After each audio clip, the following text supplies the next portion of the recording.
Welcome to the ABSN Game of the Week Live React Week 16. When you're looking at this game, you're asking between the Pittsburgh Steelers and the Detroit Lions, you're asking yourself, who needs this more, the Lions or the Steelers? If you ask me, the Lions. Because remember, if the season were in today, even with the win, even if they get the win, it's not going to help. Green Bay, who sits in the 7 slot, holds the head-to-head tiebreaker over the Lions. They need the Packers to lose out, and they need to win out. And that includes today's matchup against the Steelers.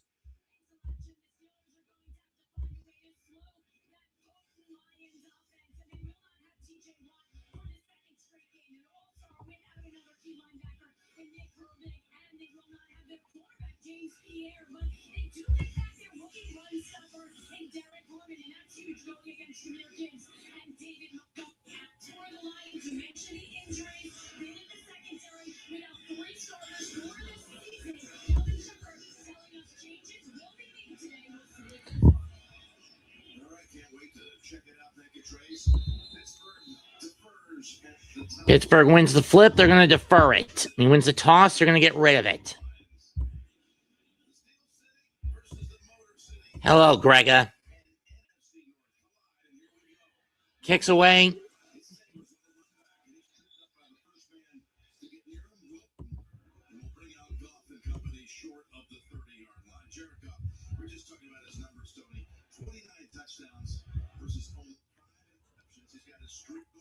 To the 28-yard line for Jacob Sailors.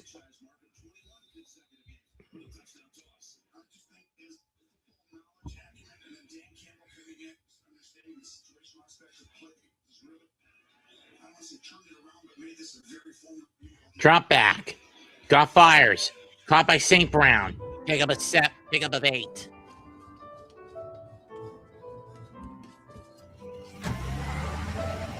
We all have a name. It will be called. We're going to give him 7. It will be tested. Run game matchup. And it will live on.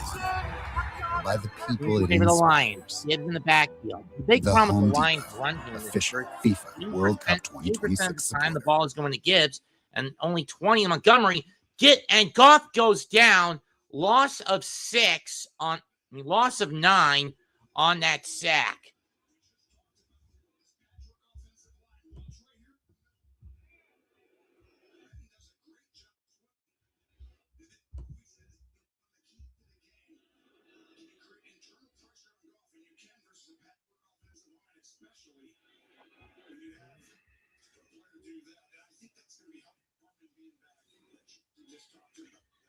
Last week against the Rams, a miserable 5 of 13, so it was actually an 8-yard sack. Empty sack, screen pass to Gibbs. And he's not going anywhere on that one. And the Steelers will hold the Lions to a quick 3 and out. Yeah, one problem, Grega. It was almost all run game today.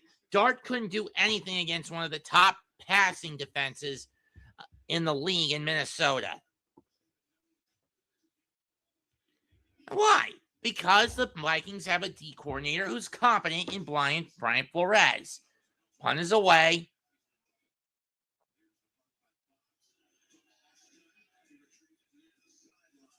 So retrieves it near the sideline. He's only going to get 6 out of that on the return. So Pittsburgh will set up shop at their own 27-yard line. I'm not getting much. I got some bar stools for my kitchenette island. Probably getting a handheld TV, some soap, and maybe a piping bag. But that's all I wanted this year for Christmas. I'm not asking for much this time around.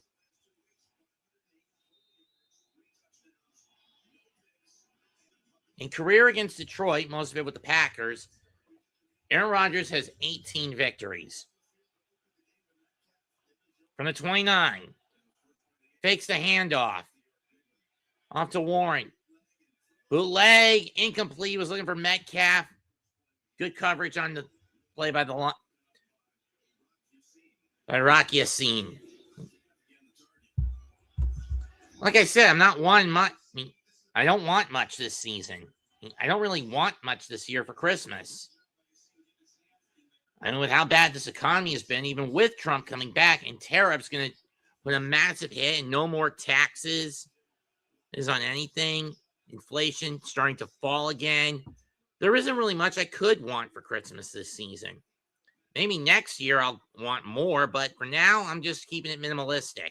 Hand off to Warren. Nice cut over the 30, 35. Gets a first down. Pickup of 11, maybe 12.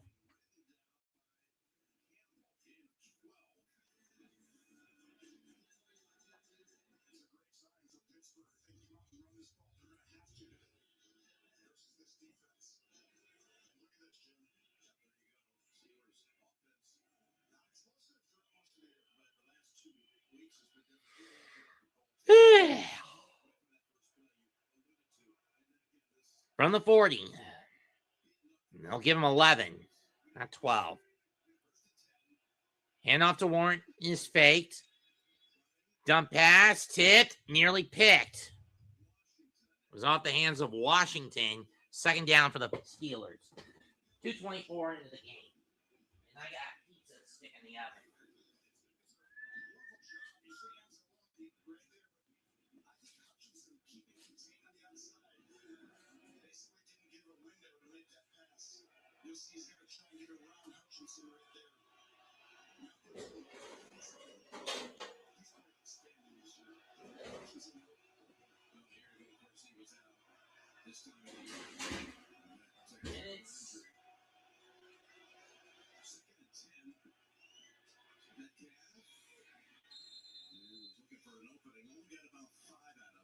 They got a 5 from Metcalf. Third down.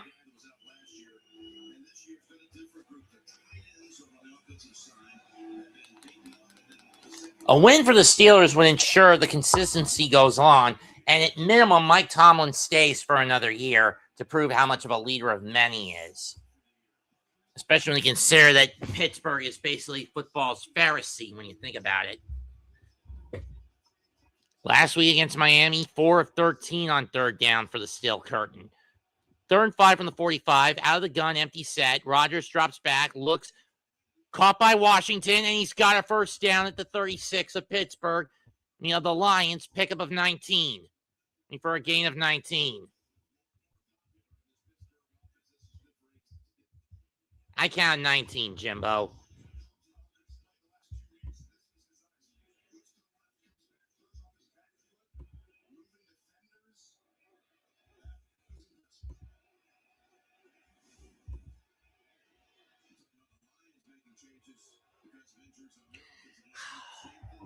From the 37. Hand off to Gainwell. He gets free, and he's going to get 5.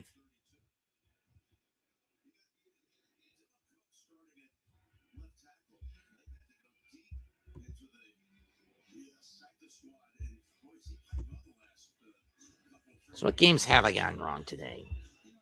Let's see. I got wrong the Dolphin pick. I got right the Panther, Viking, Saints, Chargers. The Saint pick I actually changed at the 11th hour. I originally had the Jets. Eagles, and I switched to the Bears, I think, before that game happened. I don't know. 2nd and 5 for Rodgers, and down he goes. He's going to lose 10. I got the Chief pick wrong. That was a shocker. I mean, seriously, what was the reason for the win for the Titans today? What was the reason? I mean, sure, with the Bengals, at the very least, they can get at least another year out of Burrow. Ada Hutchinson on the sack. 3rd and 14, loss of 9. The ball's at the 41. Got the Buffalo pick right, at least.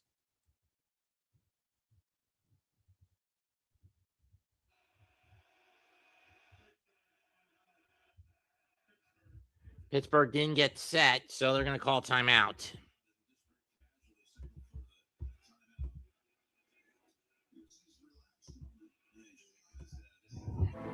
We all have a name. It will be called. It will be tested. And it will live on. by the people it inspires.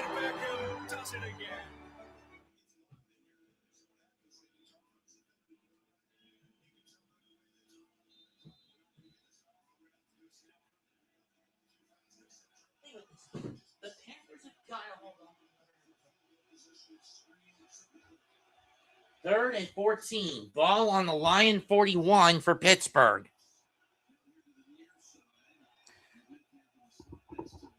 Near side slot set. Rodgers passes tipped, and it's going to hit the ground incomplete. Anzalone on the tip. And again, and now the Steelers will punt it away. We'll get rid of it.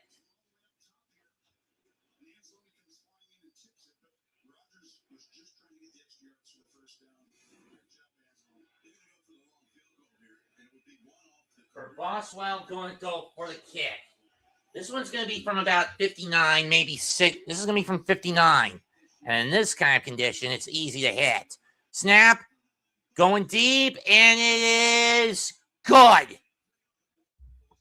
Pittsburgh gets on the board first.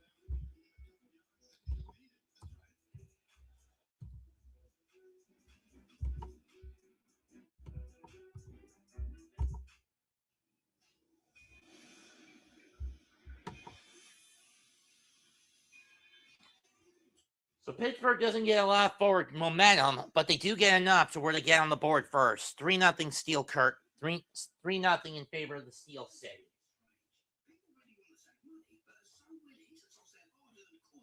If Nationwide can be a great insurance and financial services company, what's stopping you from being so much more than one thing? That question is what inspired me to create the Motivating Method. All right, y'all ready? Let's hear it now. Motivate others through insurance and financial services. I get emotional saying it. Via acronyms that include Nationwide. Mic drop. For your insurance and financial needs, Nationwide is on your side.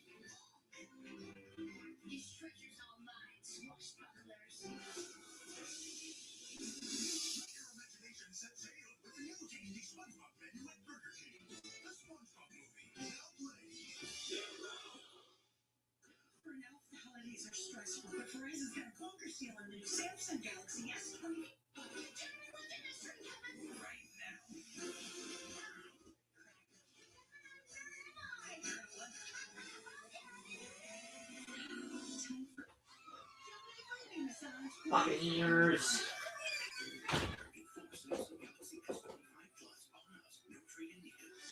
Rams, Seahawks. Jags, Colts. Titans.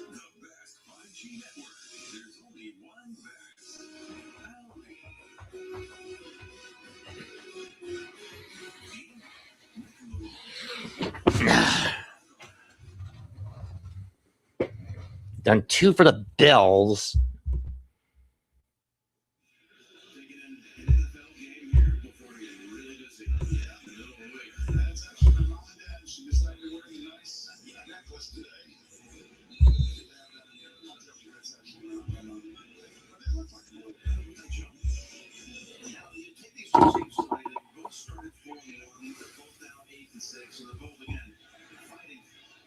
Each team has lost 5 of its last 9, up to the third. And another shop setter at the 35 for the Lions.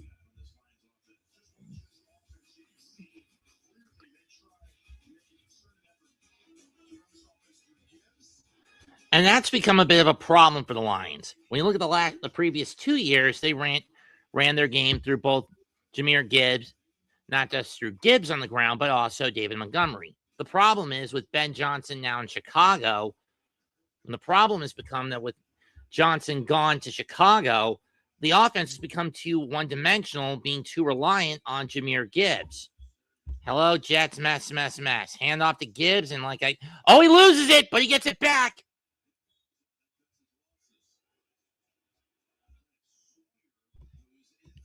Bigger shit heat from the Giants, I know. And again, this is where the problem of being too over-reliant on Gibbs has come into play. He has gone against the Lions and Dan Campbell. When you had Ben Johnson calling the O plays, you could run it to, you could get away with this. But with whoever the new guy is, you can't. You got to give Montgomery a few touches. Drop back by Goff, caught by the first skirt, and it's only a gain of 2.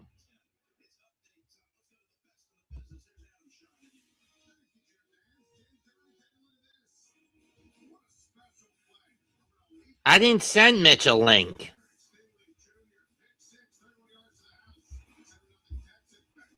Think, John.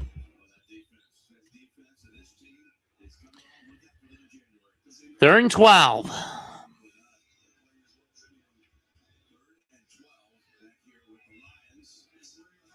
Drop back. Caught. First down, Lions. Lance by Raymond. By Khalif Raymond.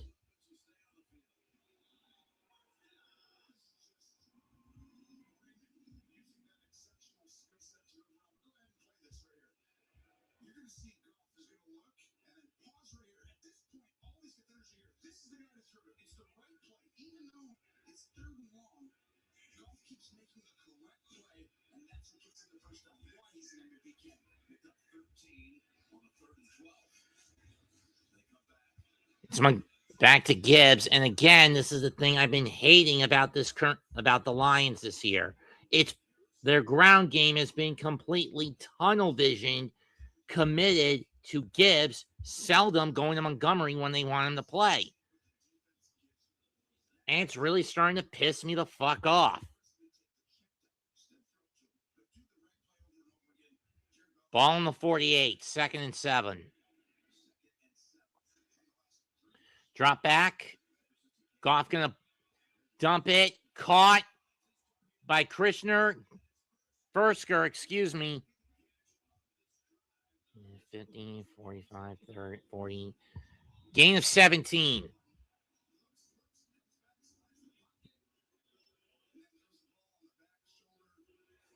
And for a 17-yard pickup.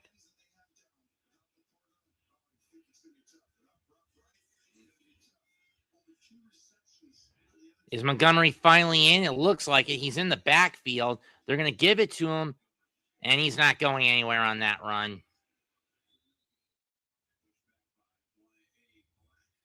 Pushed back by Black.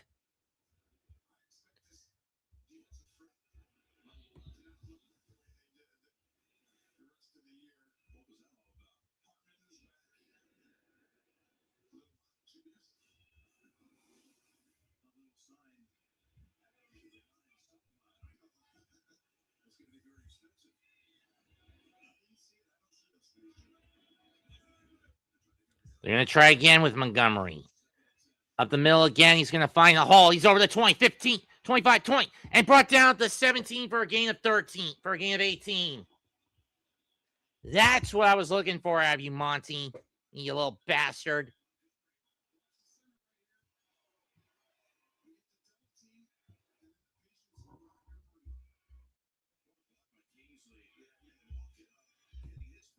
So what happened here?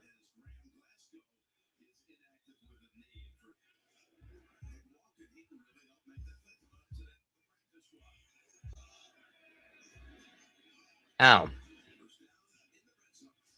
First down. Goff. Incomplete off the foot of Amon-Ra St. Brown.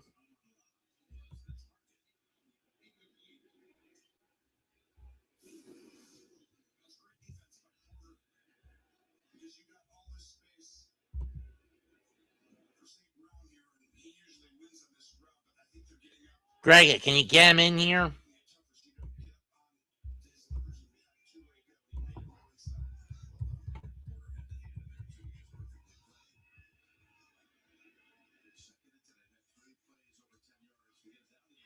Goff drops back. Goes over the middle. Caught by Fursker. First down at the 5.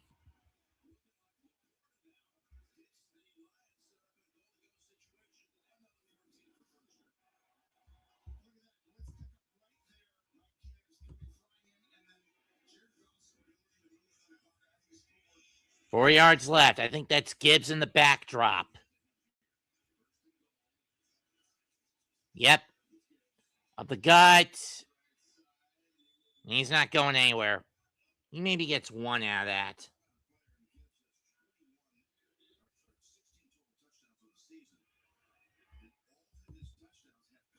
If I had to choose my wrestler of the year, I have to say either Suji or Takeshita. Yeah, me want Mitch.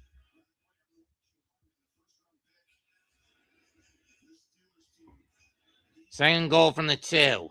From the 3, Gibbs still in the backfield. Oh, that was sniffed out. Loss of 3.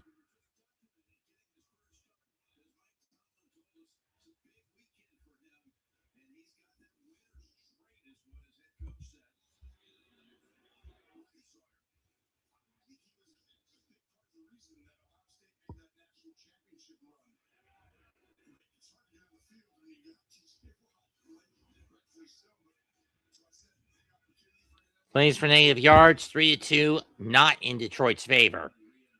Montgomery comes back in. Third and goal from the 6.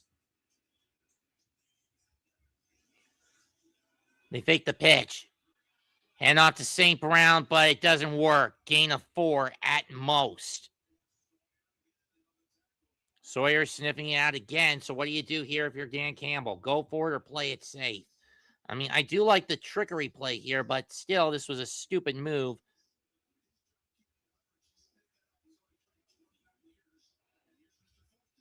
And they're going to go for it. Kind of expected this. Ball's on the 2.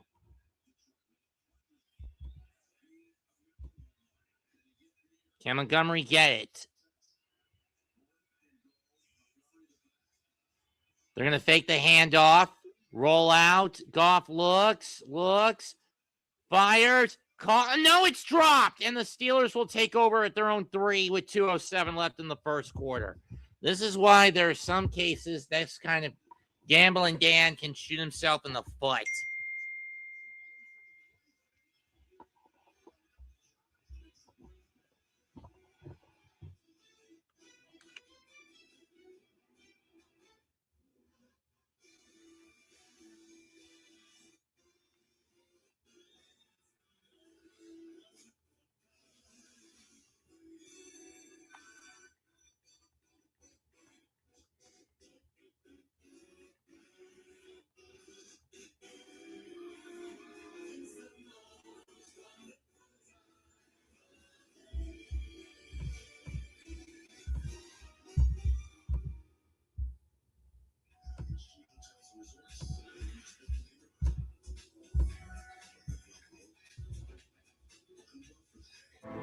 We all have a name. It will be called. It will be tested. And it will live on. By the people it inspires.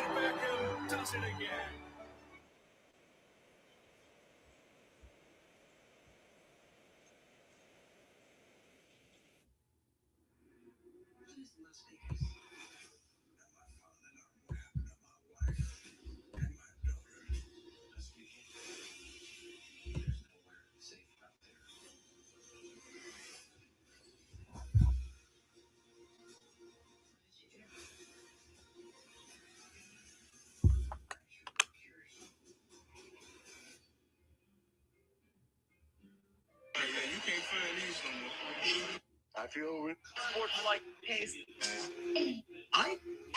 Let's do it. Oye.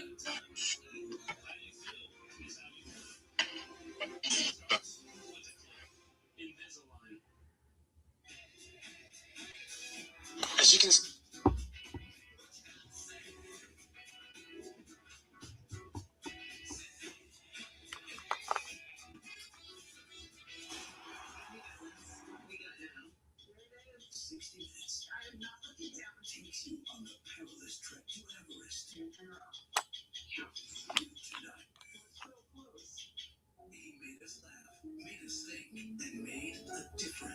Entertainment legends remember one of their own.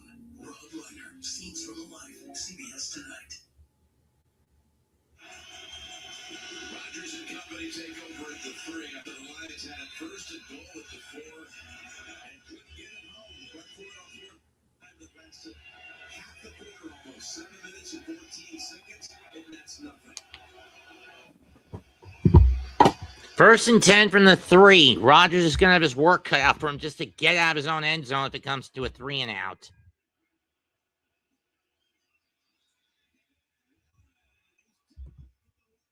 I know. And Harper loses and causes a 2-yard loss for Warren.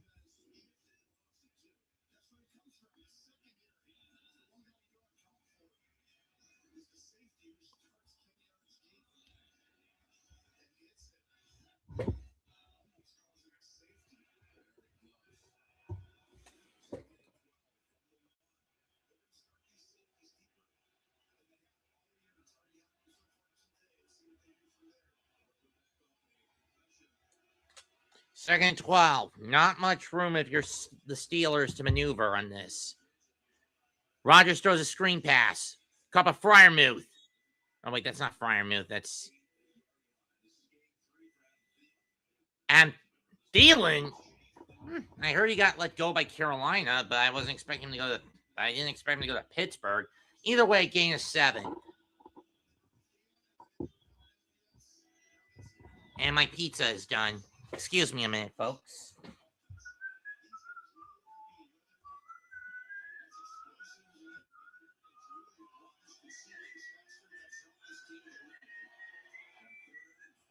Third 5 in the 8.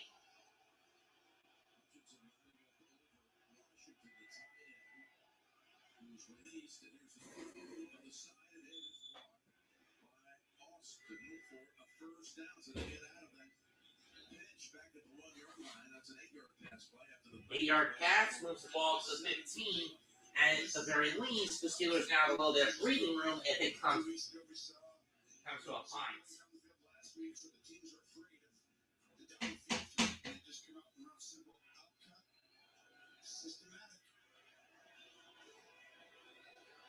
And this is going to be the end of the first quarter on this play.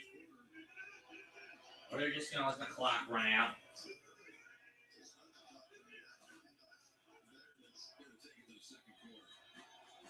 And the clock runs out. First quarter ends 3-0 Pittsburgh. Or in Motown.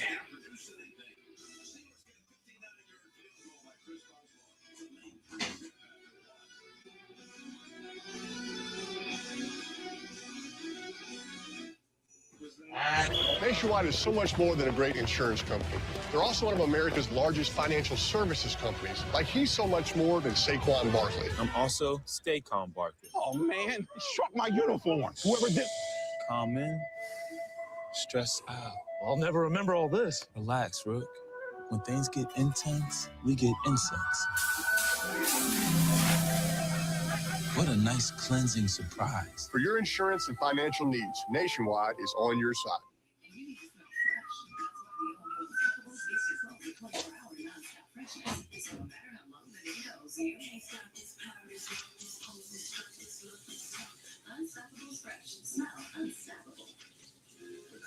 Obsessed with making the perfect flaky holiday pot pie ever since he was gifted his very first fork. So we cook chicken. The best $4.99 you'll spend this season. KFC's chicken pot pie. Having insurance isn't the same as having State Farm. It's like needing the leadership of this captain. So getting that captain, I'm open on the farm side.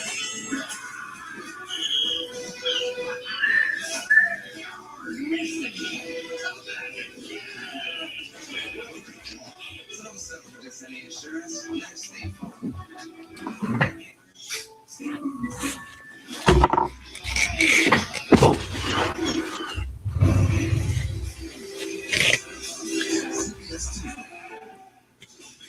No, I'm not. It's just a simple red bearing cheese. I only mainly do reviews if it's takeout or if it's a brand name snack.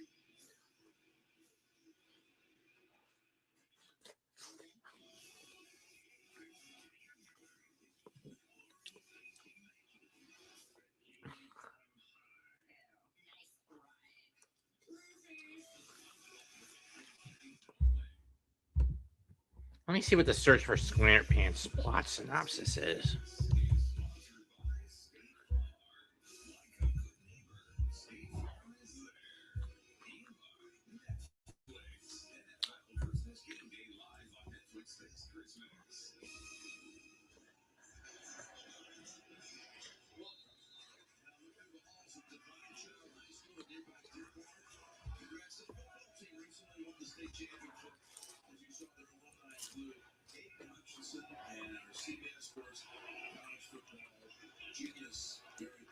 First and 10 from the 16 to start the second quarter.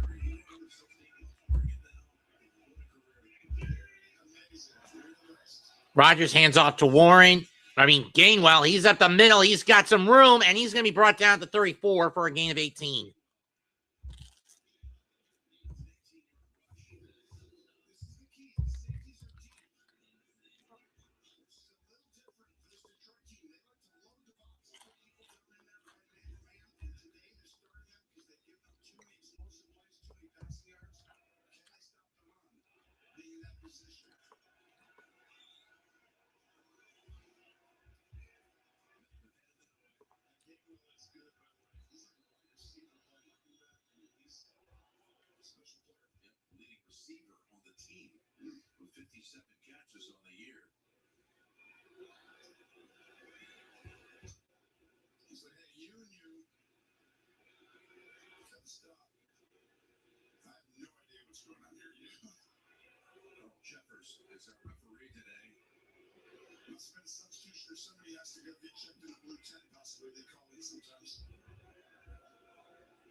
Clock resets to 10 on the play. Ball on the 34.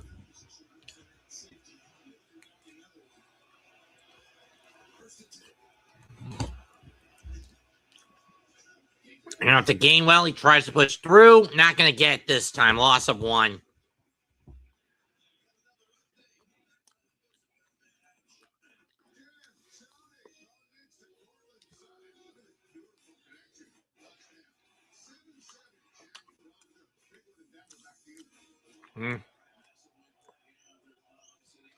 Drop back. Going deep is Rodgers. Incomplete. Do we get flag? No, we do not. Third down.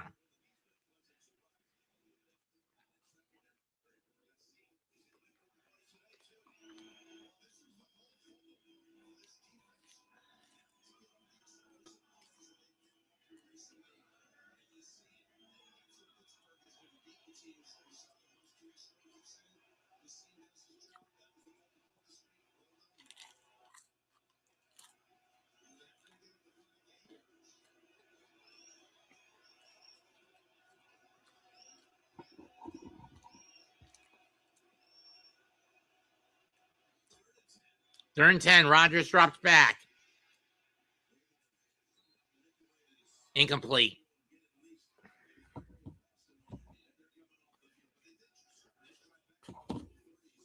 3 and out.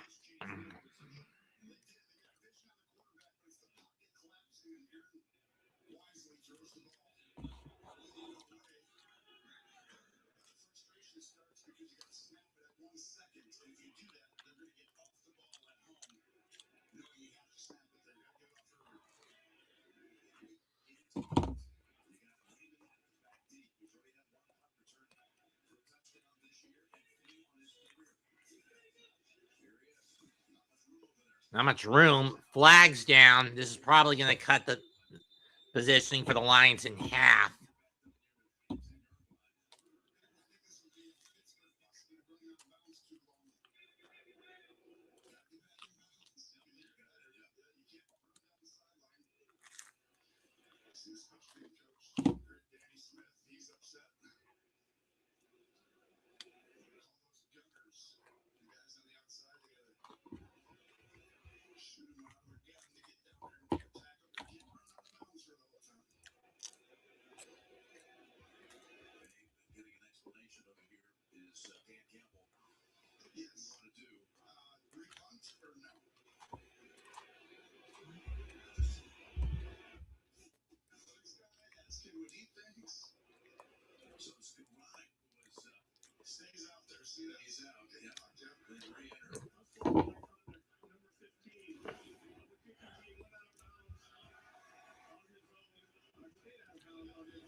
Okay, so that's actually a boon for the Lions. Runners stayed out of bounds for too long, for those wondering what the call is.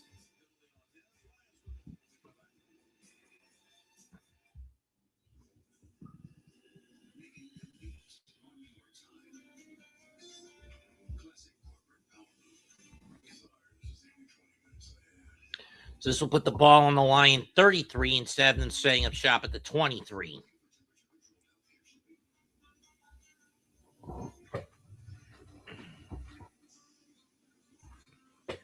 I'm going to take some dinner for his first second at Packer. Lots of food. Lots of food.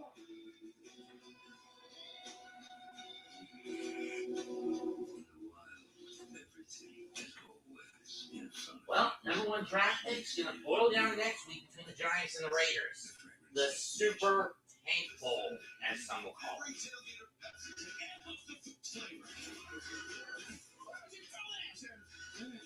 Oh. Ooh.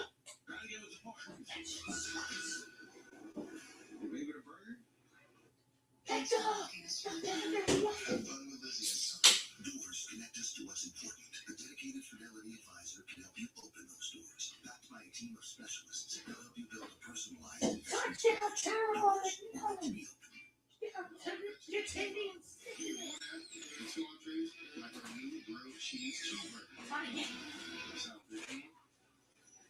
Smart kid.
Amazing shots of today's game are provided by Nationwide. They hosted the draft here in Detroit in 2024. This coming spring. Drop back by Goff. Gets it away. Caught by Williams to the 41. Pickup of 25. You have 26, I should say.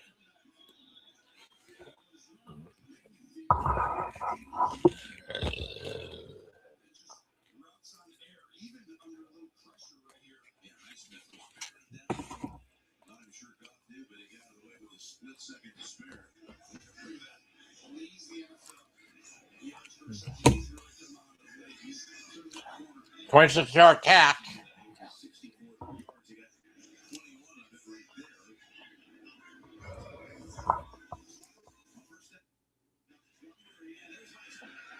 And Highsmith cuts Montgomery off, loss of 2.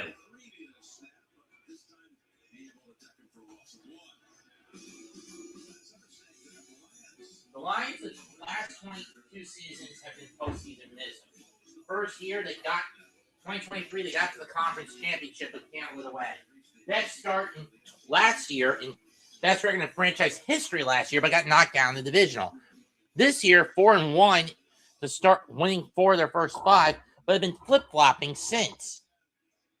Most recent game was a loss in Los Angeles. 2nd and 12, ball at the 43 after a 2-yard loss. Drops back, caught by once again, gain of 4.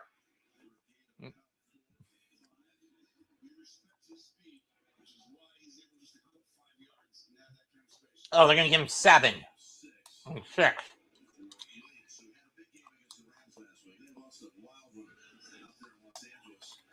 Williams had 7 catches, 134 yards, and a touchdown. In the loss, Matthew Stafford's Detroit franchise record with his 10th 300-yard game, 3 touchdowns. 3rd and 6 from the 37. Goff drops back. Caught by St. Brown. But we got flag, but what's the call here?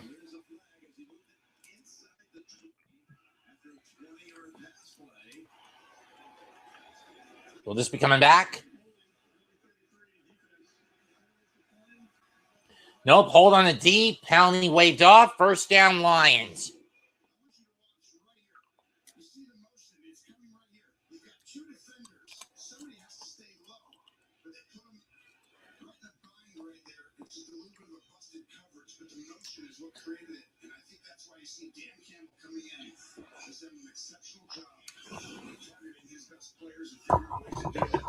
From the 18, from the 17-yard line. They give it to Montgomery, and he's not going anywhere. At best, he loses 1 yard. Highsmith on the stop again.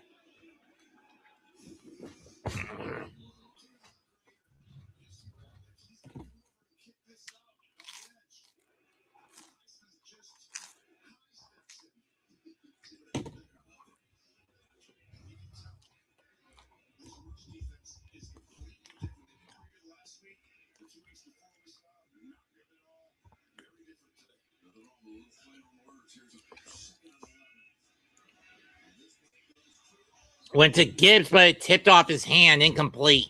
3rd down.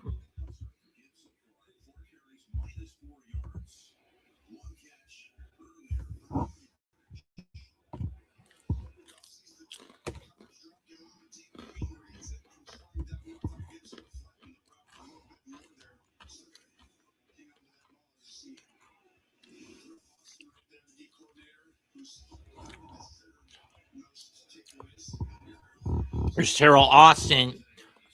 3rd best takeaway ratio for the in the league this year. Pittsburgh's got 24 of them. Drop back. Goff firing. Over the head of Williamson, incomplete. And I think at this point, the field goal unit's going to come out. And that's the safe bet. Bates will come out to kick a 36-yarder. This will be from 36 for Jake Bates.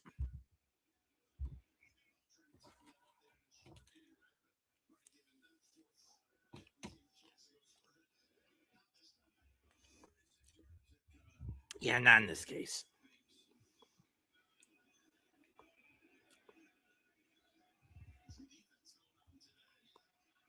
From 36. He got it. Tie game.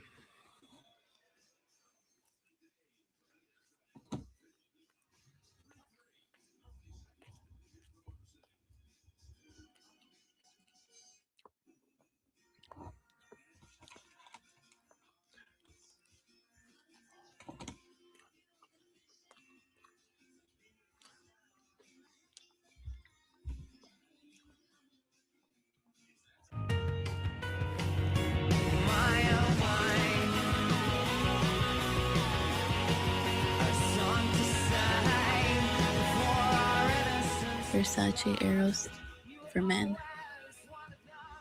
I can at least say this game is moving at an efficient enough clip. But then again, every time I say that, it starts to turn to a slog at a point later in the game.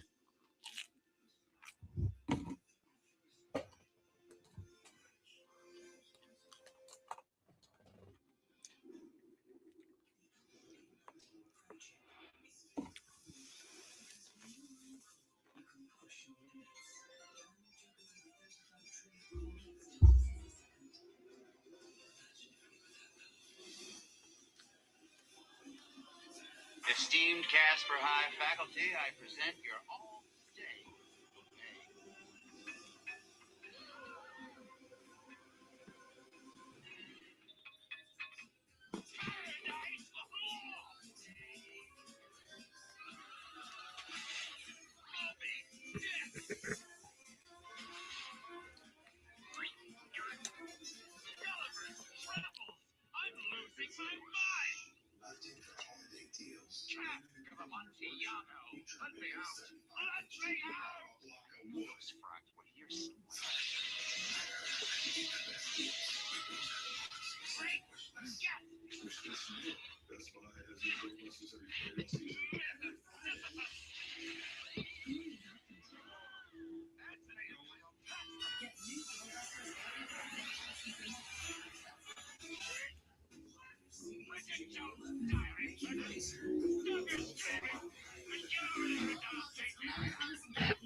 And ball on the 29 to start.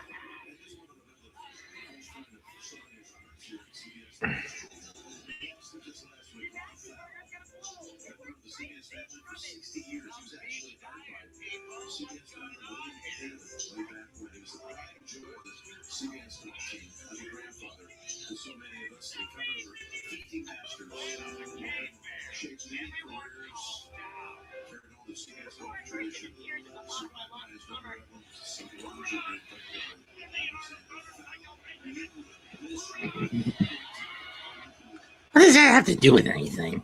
Oh, well. 1st and 10. Rogers drops back. Dump to Fryermuth. He's not going anywhere. Screen to Fryermuth. He's not going anywhere on that one.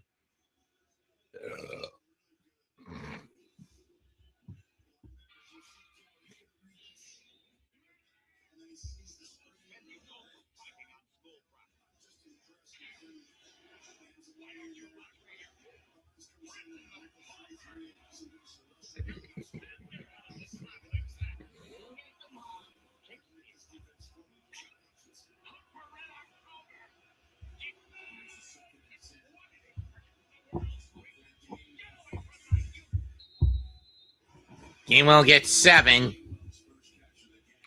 First catch of the game for Kenneth Gainwell. 3rd and 6. Oh, they only gave him 4. Never mind.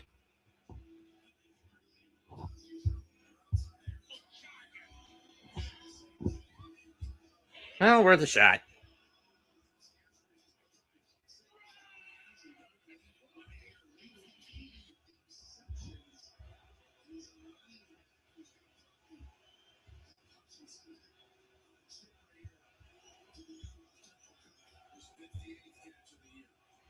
Third and 6 from the 32. Screen again. Caught by Fryermuth, and he's only going to get 3 on that catch.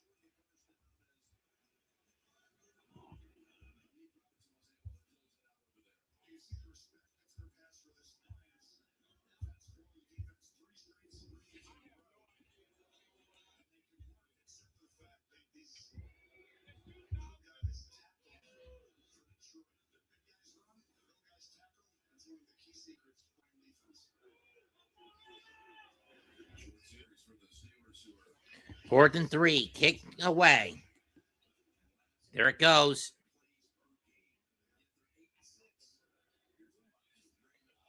Oh, that's fair catch interference.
Versace Eros for men.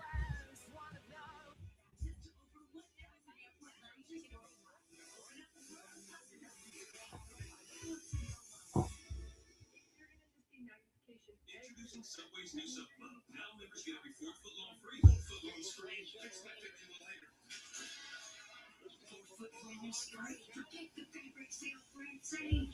Join Sub Club and get every fourth foot long free.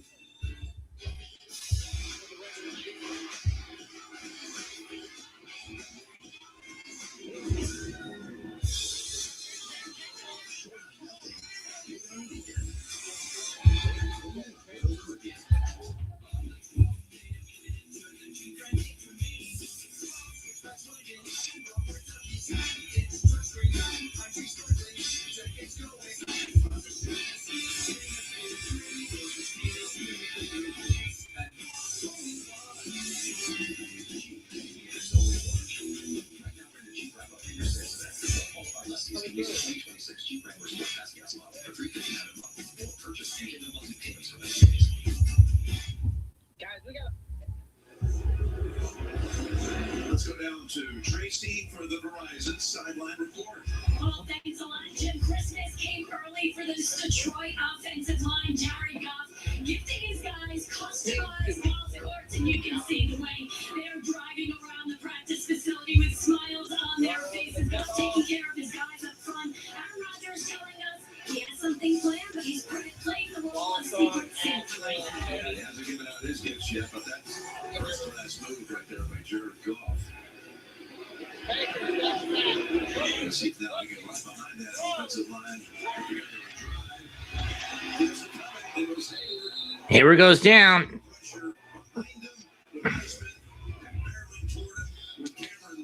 Loss of 5. Sack. Down goes Goff.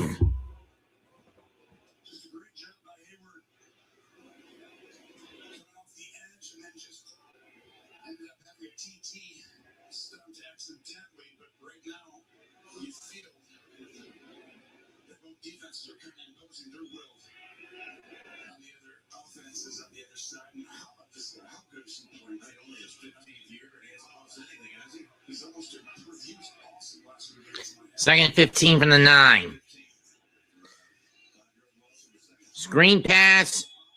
That was incomplete. Again, I do not understand why the Lions are going screen to Gibbs when they're getting swarmed like that.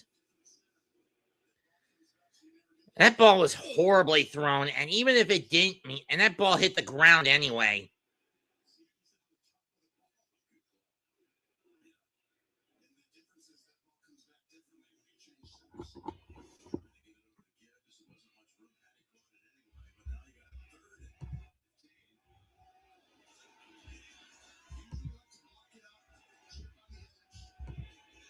I think I got to do Philadelphia and Buffalo next week. They're in 15. Drop back by Goff. Goes over the middle. It's caught. But Eccles with the drop. That's only a gain of 4. And it's a 3 and out for the Lions. God, this Lions. This Lions squad is a massive step back when compared to last year's. And even the years before that. That's iteration of this team. Zylstra gets it back to the original line. But they're going to have to get rid of it. 6:30, 6.5 left in the half and counting.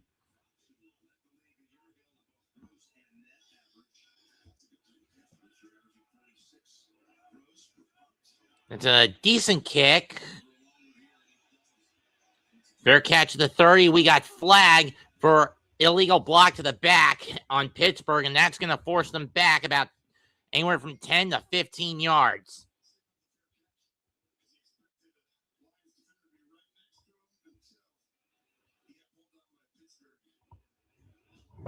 Fair catch interference.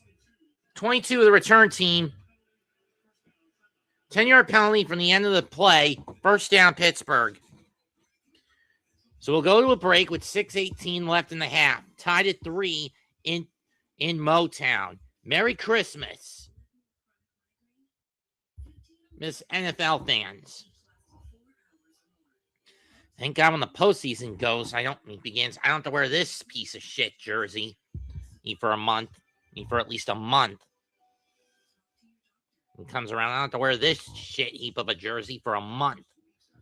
Because unless the Giant, for at least 3 months, because when draft day comes, because unless Nationwide is so much more than a great insurance company. They're also one of America's largest financial services companies. Like, he's so much more. Finally decide to pull their heads from their dick. Front office finally decides to pull their heads from their dicks and decides to shut out the fan base in terms of the decision making. And Mara runs the team based on pure logic, or at the very least has the sense to say that logic dictates. I've been killing this team with my own incompetence and people-pleasing tactics.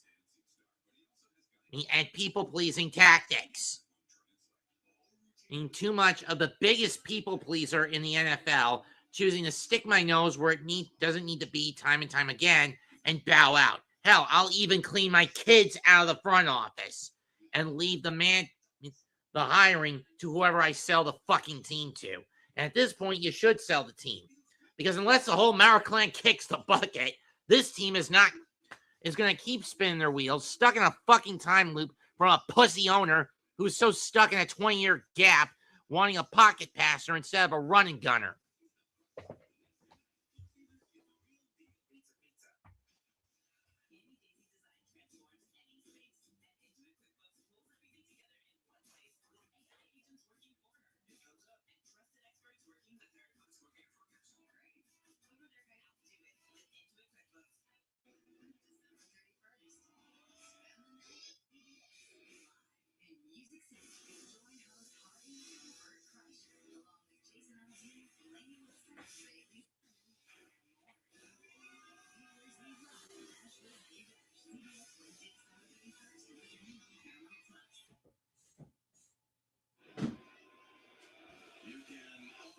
Sundays right through the AFC Championship. CBS is streaming on President 21.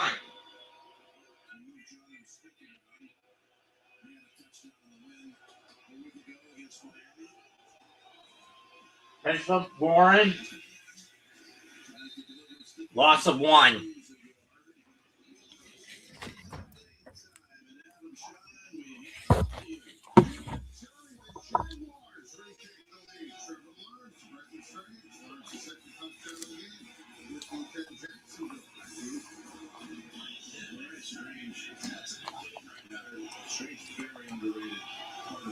Remember, the Jaguars get in with a win plus a loss by the Strouds.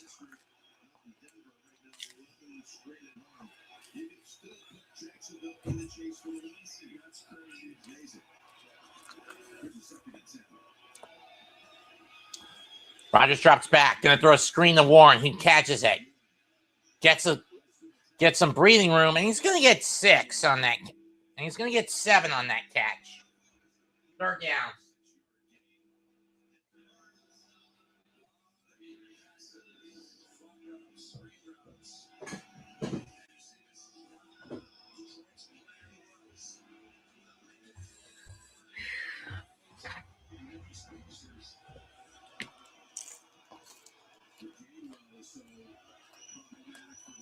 Third and 4 with 5 minutes left in the half. The ball on the 26, Evan of the Steelers. Empty set. 3 right, 2 left. Left, 2 right. Rodgers. Down he goes. Loss of 6. A. Hutchinson again.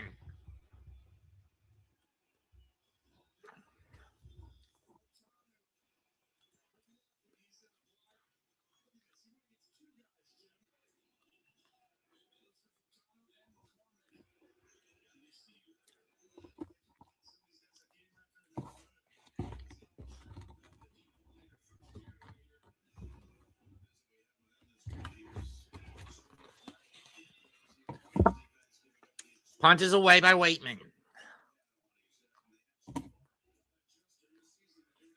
From the 26, 30, 35, 37, 38.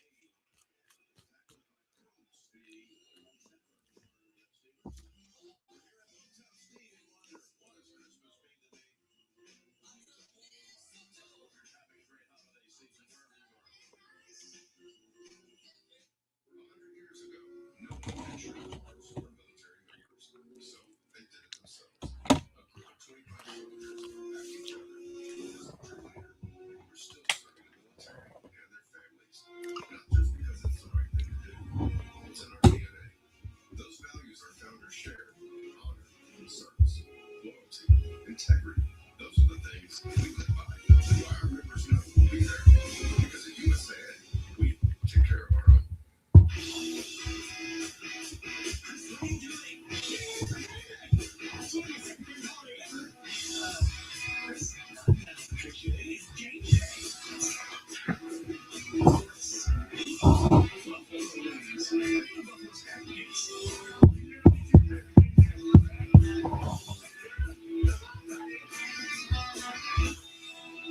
Sorry.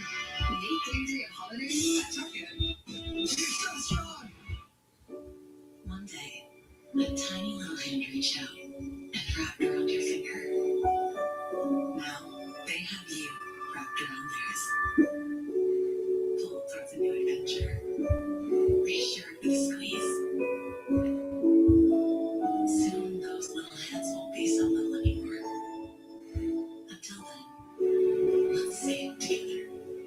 Hand in hand on a Disney cruise.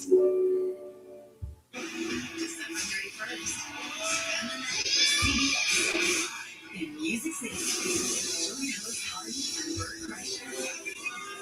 New Year's Eve, Nashville Big Bash, CBS Wednesday, June 31st. Welcome to Survivor 50, the greatest adventure on television. You never had a season like this. Survivor 50 premieres February 25th on CBS. Who cares about Survivor these days? I don't.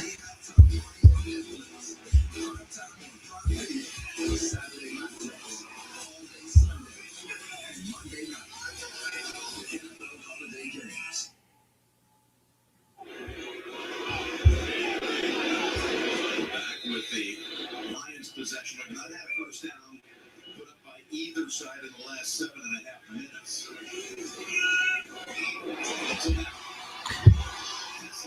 First down by Tesla.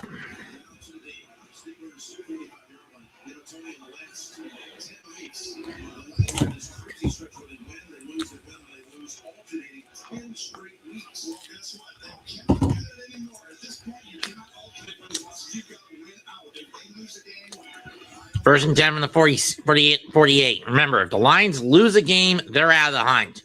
Caught by Gibbs. He's got the first down. Backpedals. Gets over the 35 to the 34.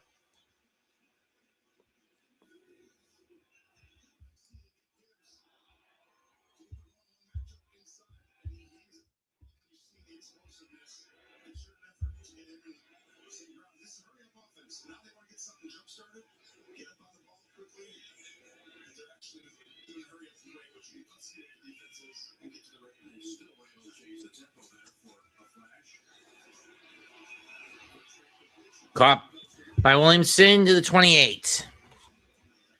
Getting a 6. Getting down to the 2-minute warning. And remember, if Pittsburgh loses, they're going to be on their toes watching tonight's game between New England and Baltimore. Because if Baltimore wins, that makes a tiebreaker going into the season finale between the two teams all more vital. In Pittsburgh, all the more vital. Because whoever wins that game essentially wins the North. And Pittsburgh, for the last couple of years, has squandered the division lead to Baltimore. Well, sure, in 3 of the last 4 seasons, they managed to sneak in.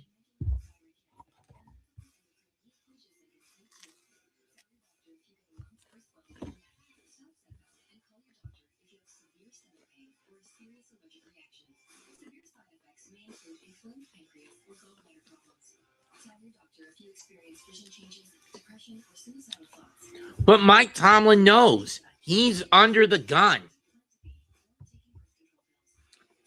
This is his 17th year as the Steelers head coach, and he's only had 1 Super Bowl ring trophy and 2 appearances in the big game to show for it. And those were within his first 6 years as the leader of the team. Within his first 5 years as the leader of the first 4 or so years leading the team.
Yeesh. And the biggest run of the day for the Lions so far tonight was an 18-yard pickup by Montgomery on a drive that basically stalled because of excessive gambling by Dan Campbell. 1st and 10, second and 4 from the 29. They're going to hand off to Gibbs, and he's going to be yards short.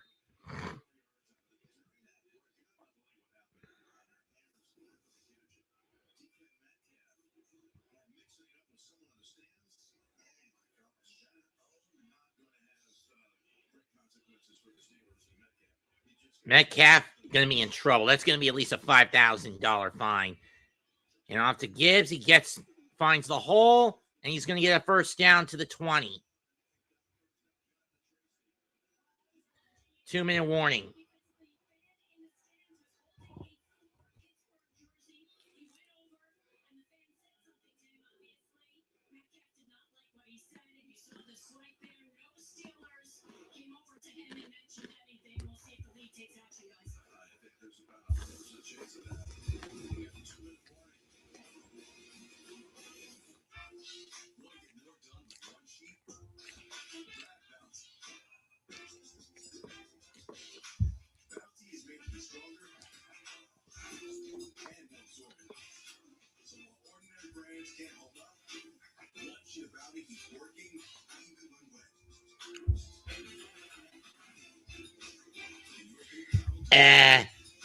No.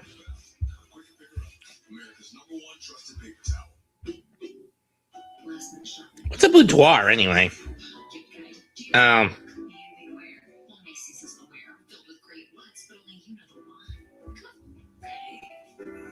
Never mind.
With all the scores and highlights, I was on the late game, the big one out in Denver, Jacksonville, and Denver.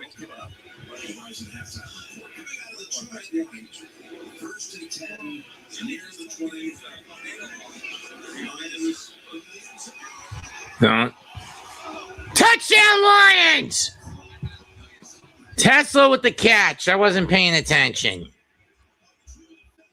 Isaac Tesla puts the Lions in front.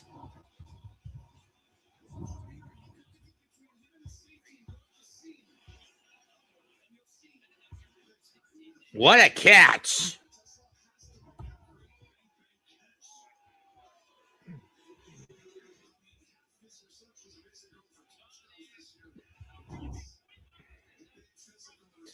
Bates on for the PAT. Snap.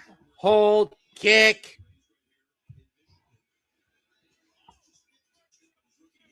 Good. 10-3 Lions.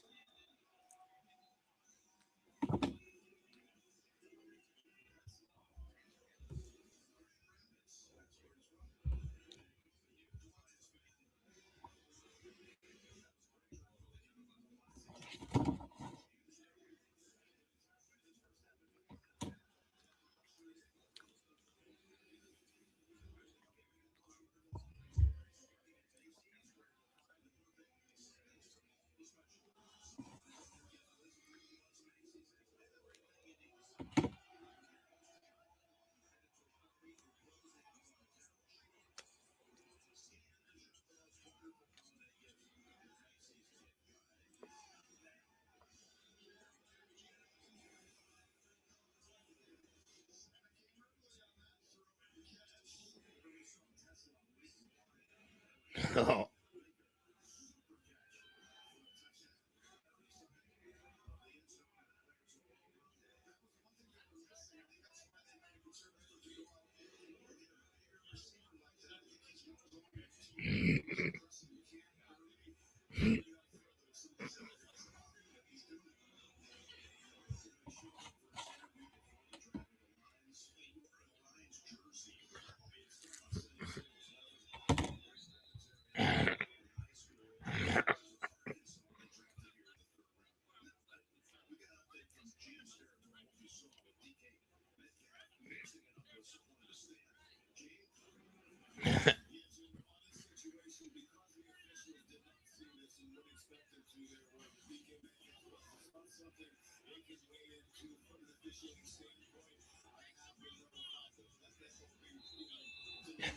Remind me to kill Mr. Beast for half of the shit he puts his people through.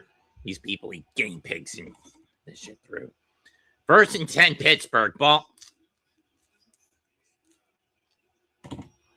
are 20. Rodgers out of the gun.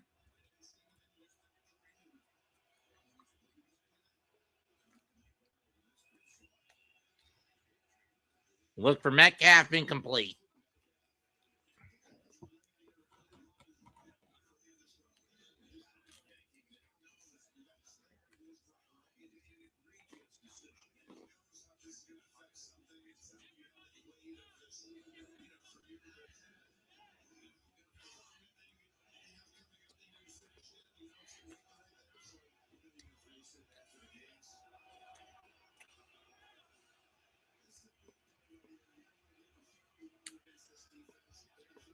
I'd crack after about 3 days in that house.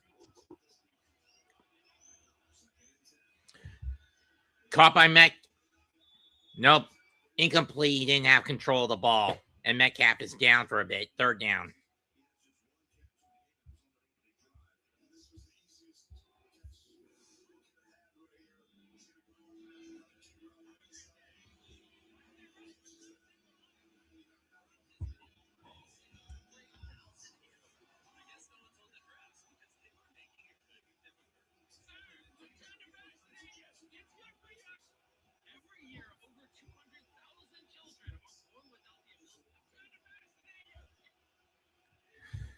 Third and 10 from the 20. Empty set. 3 receivers to Rodgers' left. Rodgers looks. Screen to Freiermuth. Got the 1st down. And pushed out the 32. Pick him at 12 for Pat Freiermuth.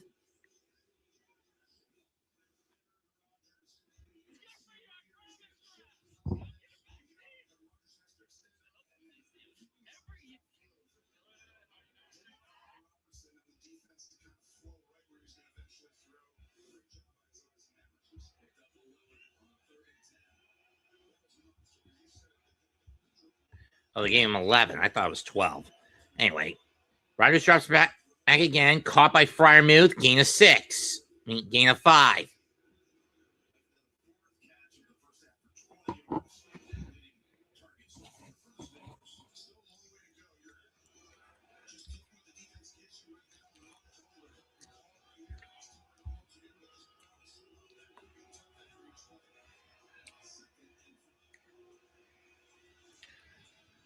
Caught. 1st down to the 45. DK Metcalf. But we got flag.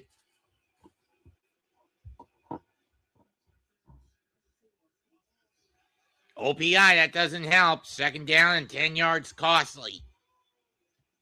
Where was the OPI though? I wonder. Let's see here. Oh, that's where.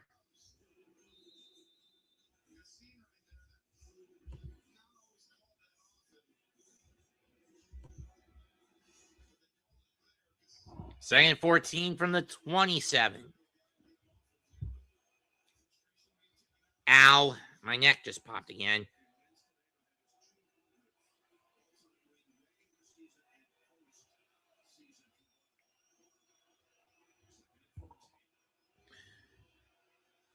Drop pass. Caught by Gainwell, and he'll only get 4 back. And only get 3.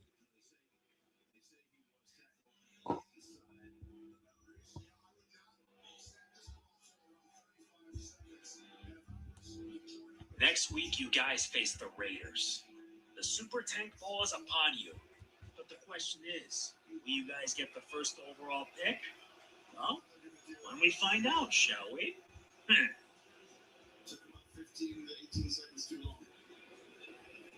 Next week, you guys face the Raiders.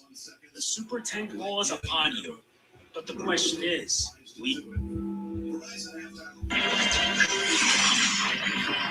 Kara hits safe now.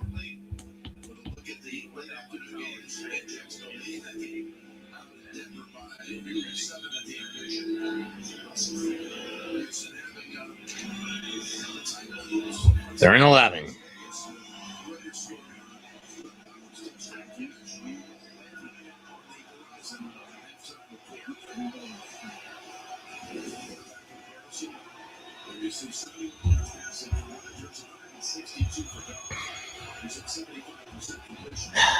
(26 out of 38 between both quarterbacks, but it's been more long game for Goff, short game for Rodgers. He drops back. Caught by Thielen, gain of 12.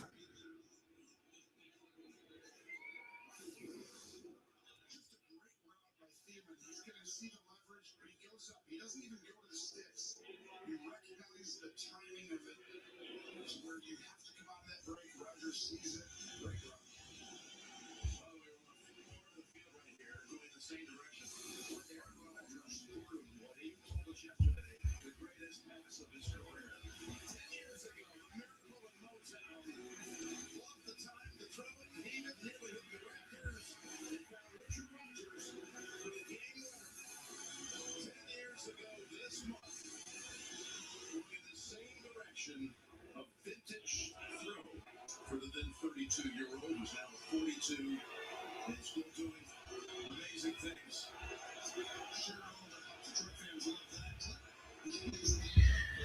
From the 42, drop back by Rodgers. He's going to go over the middle, not going to get Metcalf. Over the right to the left, incomplete, not going to get Metcalf.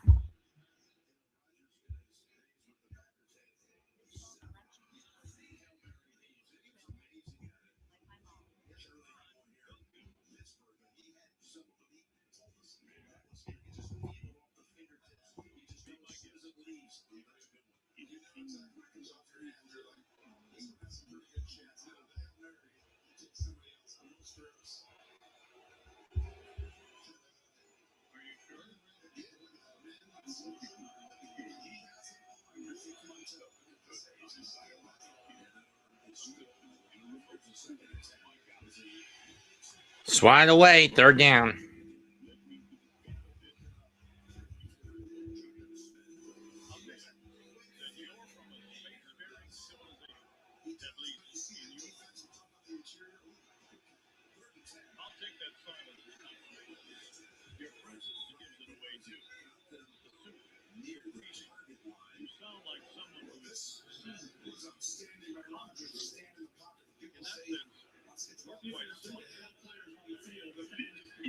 All right.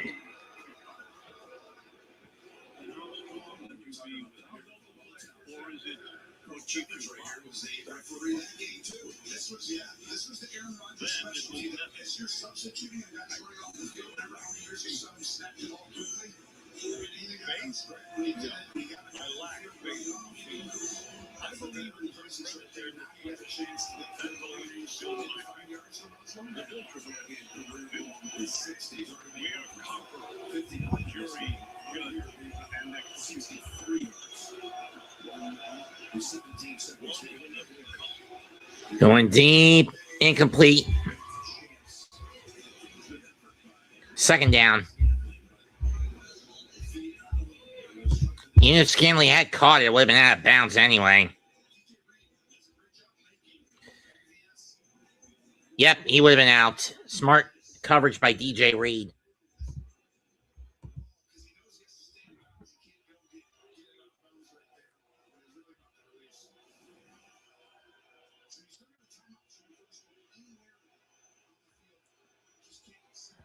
Remember, Pittsburgh deferred to start the ball to start the game.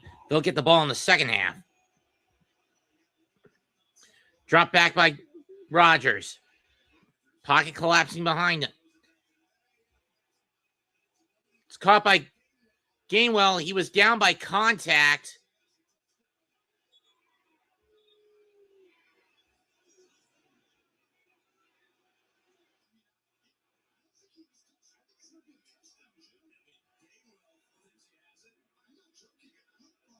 Was Gainwell touched?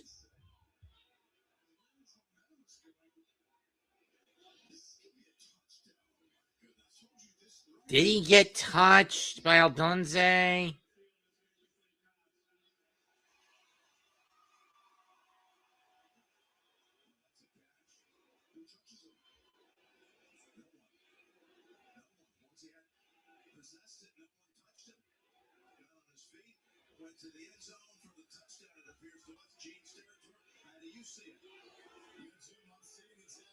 That's a catch. It's not an incomplete pass.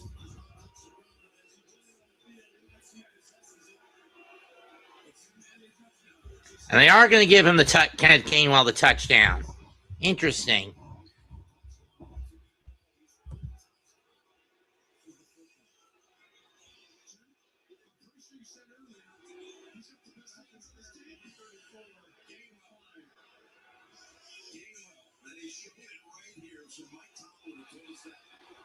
What a catch by Gainwell. And he was not touched as he got up. Touchdown, Pittsburgh. Big mistake by Aldunze to not touch him upon the catch. And being too slow to touch him. Boswell on for the PAT.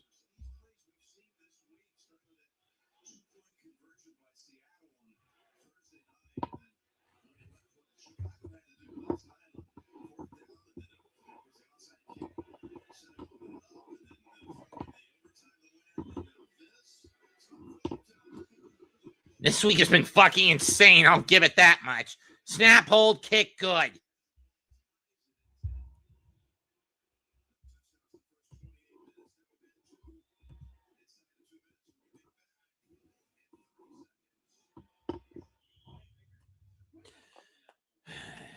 And when we look at the playoff picture coming into this game alone, let's run it down. In the NFC, excuse me a minute.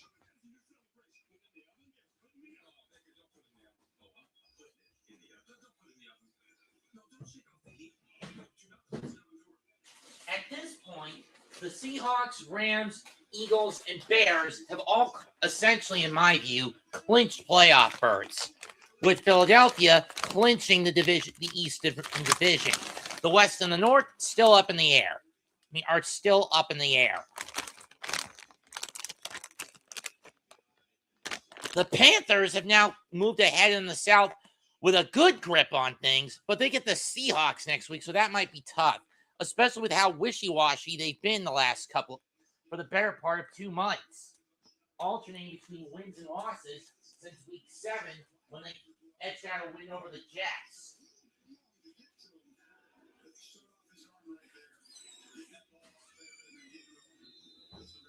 Now, if you don't believe me, look at the record. Week 8, crushed by Buffalo. Week 9, edged one out over the Packers.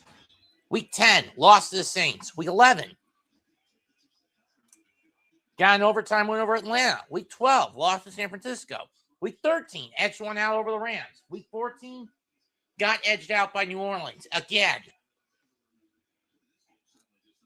And today, edged one out over the Buccaneers.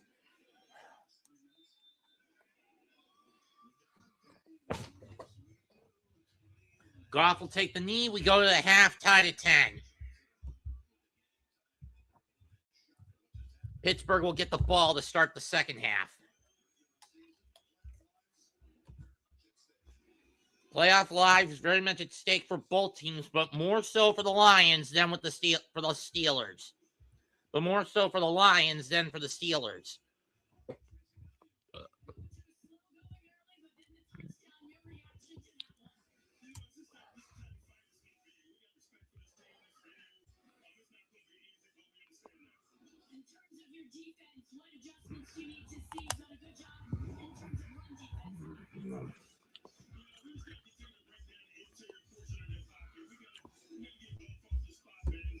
Oh.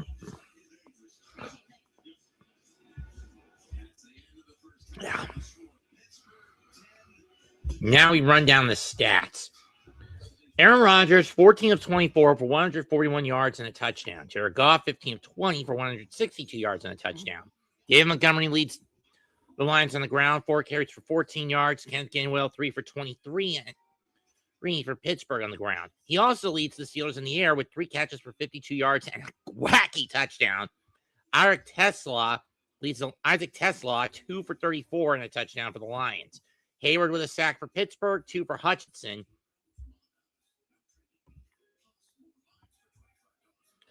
Additional run game, 9 yards for Jalen Warren on 3 carries. Jahmyr Gibbs, 6 carries for 5 yards. Both quarterbacks have been sacked twice. 15 yards against Rodgers, 13 yards against Goff. Anthony Fursker, 3 catches for 34 yards. Jameson Williams, 3 for 33. Amon St. Brown, 3 for 30. Clay Freeman, 1 for 13. Jahmyr Gibbs, 2 for 13. Shane Zylstra, 1 for 5 for the Lions. Other receivers for the Steelers, 3 for 32 for Adam Thielen, 4 for 20 for Pat Freiermuth. Darnell Washington, 1 for 18. Calvin Austin, 1 for 8. Jalen Warren, 1 for 6. DK Metcalf, 1 for 5. Marcus Valdes-Scantling, no catches. Same thing with Jonnu Smith. Gibbs fumbled the ball, but he was able to pick it back up. Brandon Eccles leads the Steelers in tackles with 4, along with Alex Highsmith and Jack Sawyer. 1 sack for Canute Benton and Cameron Hayward. 2 sacks for Aiden Hutchinson, though it's Jack Campbell leading the Lions with 6 tackles.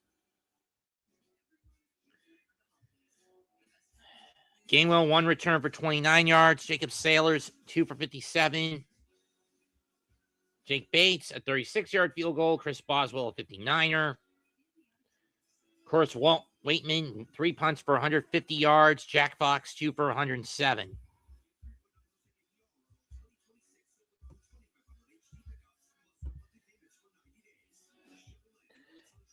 Ten to 8 on first downs in favor of the Lions. 8 to 6 in the air. Detroit. Both teams have 2 on the ground. Third down efficiency, 5 out of 9 for Pittsburgh, 3 out of 7 for the Lions. 0 for 1 on fourth down efficiency. Seriously, just take the fucking points next time, Danny boy. No matter how far close in the end zone you are. Total yards, 167 to 158 in favor of the Lions. 32-33 in terms of total plays in favor of the Lions. 6 drives of 5s for the Lions in terms of total drives. Yards of play, 5 yards roughly for both sides. 5.1 for the Lions, 4.9 for Pittsburgh. Rodgers averaging 4.8 a pass to Goff's 6.8 a pass. Rushing plays, 32 to 18 Pittsburgh. Rushing yards, 32-18 Pittsburgh. 5.3 on the ground to 1.6 in favor of the Steelers. 0 for 2 in the red zone for the Lions. 3 penalties for 35 yards against Pittsburgh. And time of possession, 16 minutes, 11 seconds for the Lions to 13 minutes, 49 seconds for the Steelers.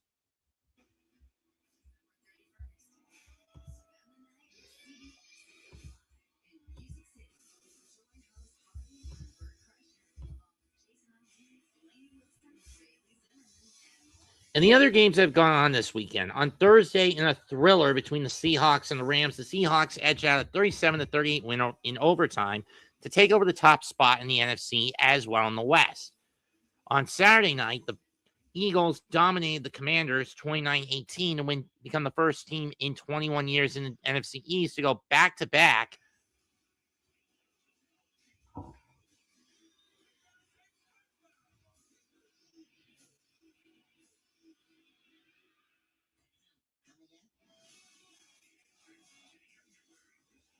And win the division. The Bears moved back in front in the North with a 22-16 win over the Packers last night in overtime. Other games that occurred today. The Saints crushed the Jets 29-6, dropping their own draft stock.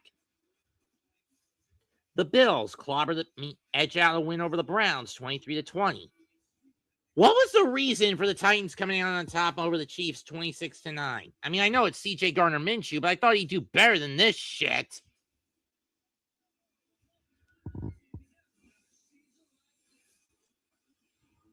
Who cares about Survivor Season 50? It's getting redundant, especially when you took away the individuality of each of the seasons after the COVID pandemic, i.e., got rid of the cute names and subtitles for the seasons. Anyway, the Chargers clinched their playoff berth with a 34-17 win over an eliminated Cowboys. The Vikings edge out a win over the Giants in a sloppy game for both sides, 16-13. The Panthers moving in the lead in the South with a 23-20 win over the Buccaneers. The Bengals crushed the Dolphins, and the Dolphins get turned into fish bait by the Bengals, 45-21, showing why cats eat fish.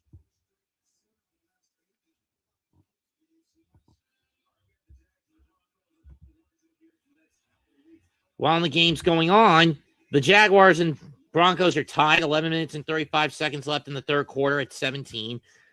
Second half got started in Arizona with the game tied at 16 between the Falcons and the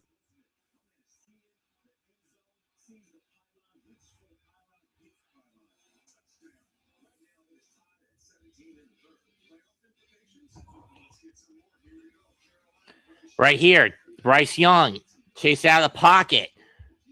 Chases, dumps it to Jatavian Sanders. That made it a touchdown. Then 2nd and 9 with under 50 to go. Baker Mayfield trying to find a slot.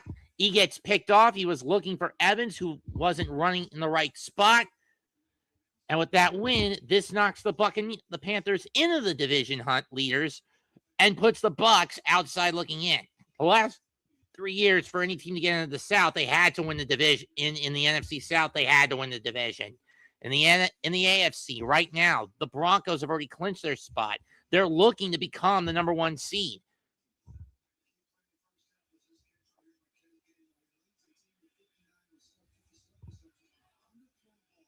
Yeah, that was underthrown.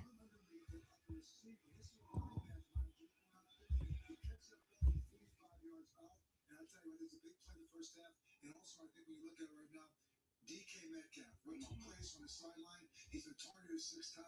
I think Aaron Rodgers is trying to get him back into the game. But let's not talk about what's happening on the field. What about off the field now? And of course, let's get to the elephant in the room that occurred off the field. DK Metcalf is going to get fined for this. At best, is going to get fined. At worst, he's going to serve a suspension for next week's game on the behalf of Pittsburgh for next week's game against who do the Steelers get next week? Well, if they did, they would have fined him.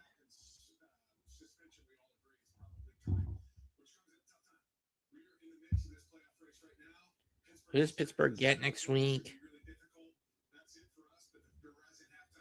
Oh, they get Cleveland. Seemingly easy matchup. Whew. I'm surprised I'm getting the CBS call for the Panthers and Seahawks. But whatever.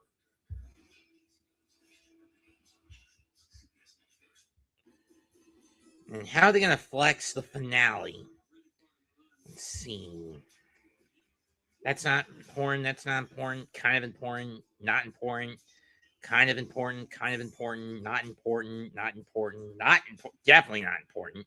Not important. Not important. Not important. Not important. Important. Kind of important. Very important. I was just looking through the Week 18 games to figure out which ones were of vital necessity to stream nationally and which ones are not. And the games that are not, out of this bunch, you can already tell which ones aren't. Atlanta against New Orleans. Jets against Buffalo. Cleveland against Cincinnati. Jacksonville against Tennessee. Los Angeles against Arizona. Kansas City against Vegas. Giants against Cowboys. Miami against New England. Washington against Philadelphia. Washington against Philadelphia. Those are the games in Week 18 that I don't think anybody could give a fuck about.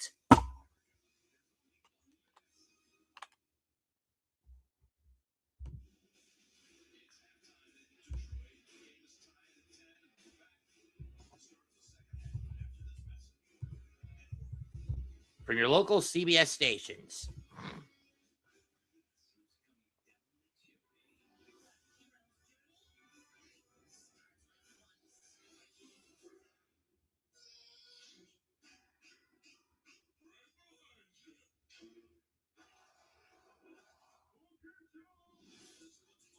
You're a fucking idiot, SpongeBob.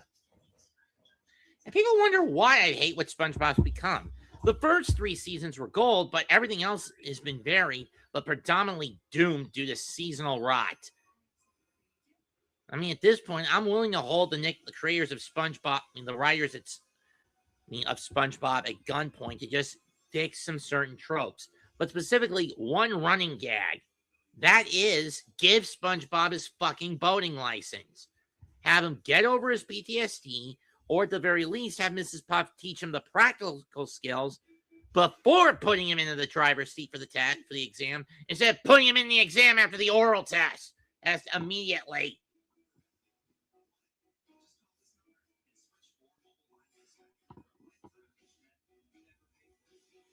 Because if SpongeBob gets that experience without the pressure of the test, then maybe he'd do better.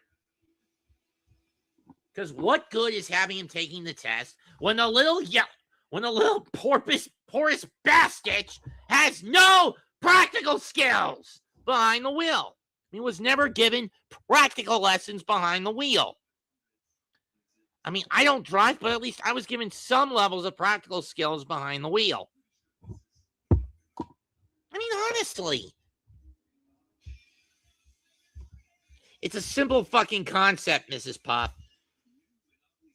Teach SpongeBob the practical skills by letting him actually get behind the wheel without pressuring him with the test right after the oral examination.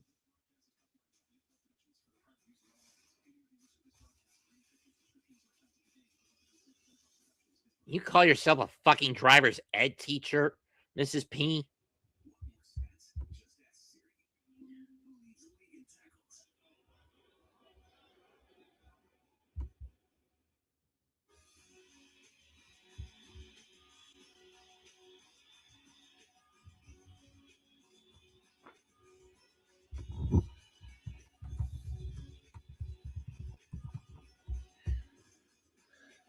I wonder what Mikey's up to.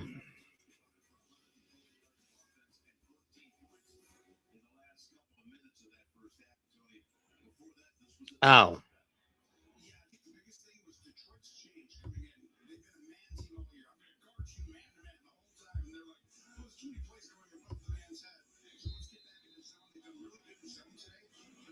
Guess he's watching the escape clause.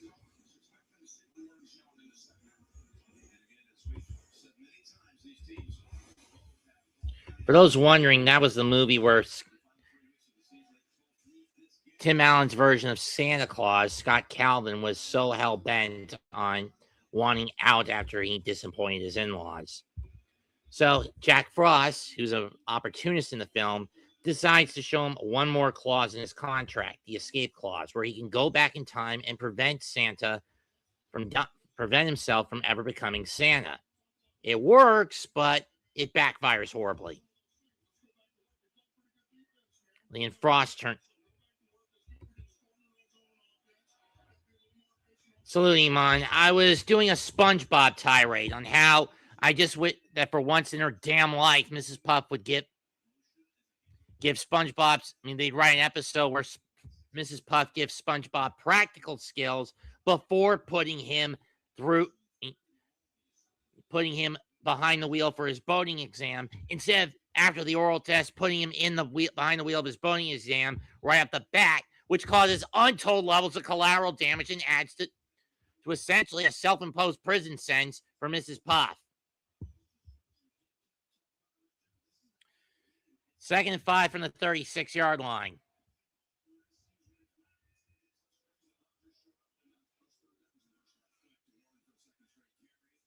Warren for a second straight carry. He'll get 2. Jaguars retake the lead over the Broncos. It's now 24-17 Denver. I mean, Jacksonville, excuse me.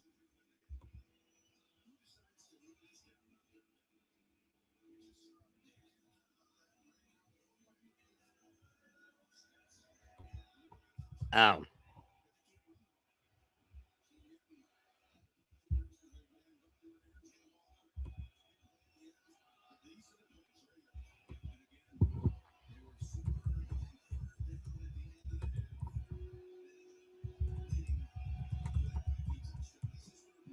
Third and 2. Rodgers drops back, fires, caught by Metcalf, and he'll be brought down in midfield. Yassine holding on by the ankles. Gain of 11.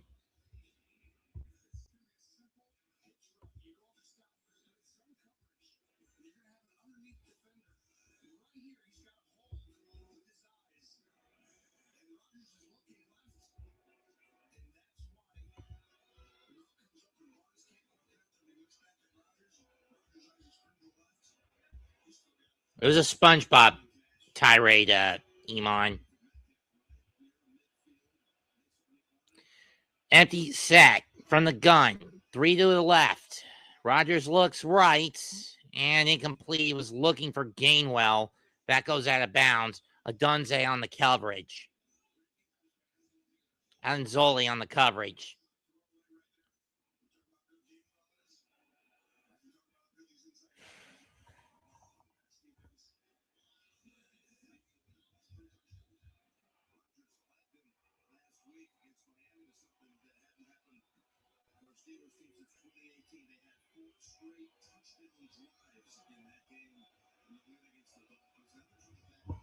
That was too damn easy against the Dolphins. 2nd and 10 from midfield. They get the snap off. Fires, overshot, incomplete, looking for Metcalf again. This time it's DJ Reed on the coverage.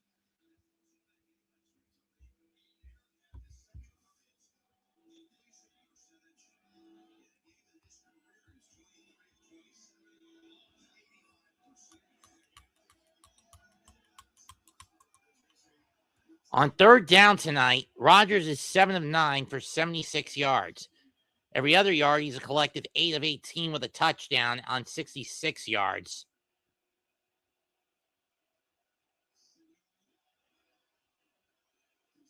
Drop back by Rodgers. Goes over the middle. Caught by Thielen. He'll bring down to the 32. Gain of 18.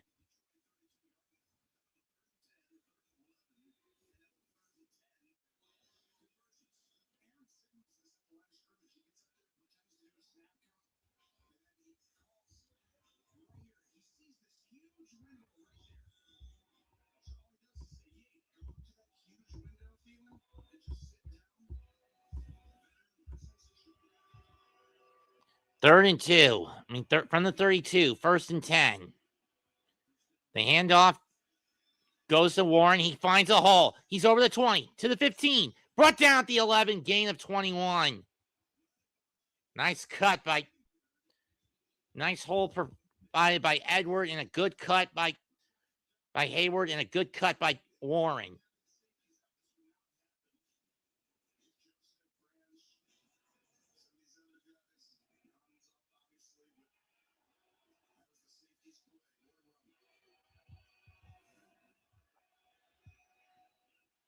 From the 12, it was a pickup of 20. Rodgers looks. Gonna run. And he'll get 2.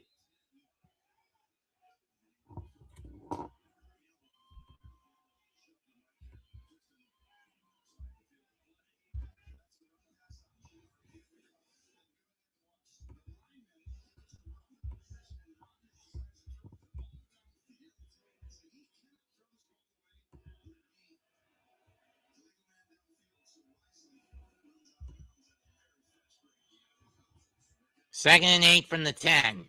10 minutes, 4 minutes have gone by on this drive, or thereabout.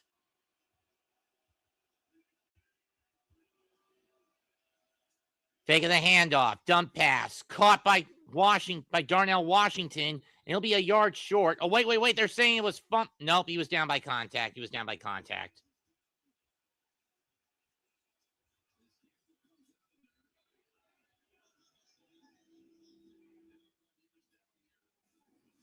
Let's see, gain of 6.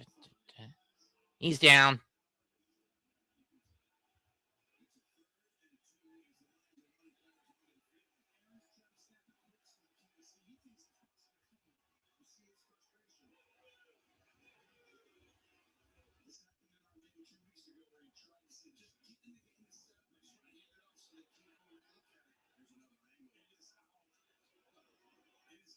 Oh, that is a fumble. It's going to be Lions ball.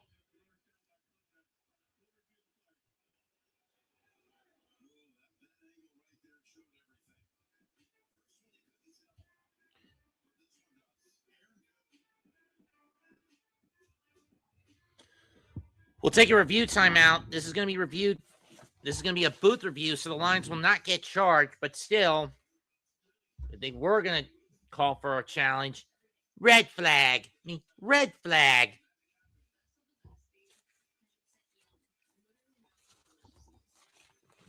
Red flag.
Yours isn't bad either. In my universe, humans have potential, but they're fragile. I'm surprised they dominate yours. How do you know why? Hearing, vision, experience. Your heartbeat matches. Either human or close enough that it doesn't matter. The greatest adventure on television. Our empires might be different, but we share a few similarities. Mark could learn a thing or two from you. My son, our relationship is the Lions have won the challenge. You can see clearly here from this angle. The ball was stripped out by Harper. Washington unable to hold on to it, and the Lions with the recovery, and now each team has failed to score once in this game down inside the 10-yard line. Remember, the Lions turned it over on downs. First half. Call overturned. It'll be 1st and 10 from the 4 for the Lions. At the very minimum, Goff needs to get that ball out of his own red breath of his own end zone. That one is thrown away, incomplete. 2nd down.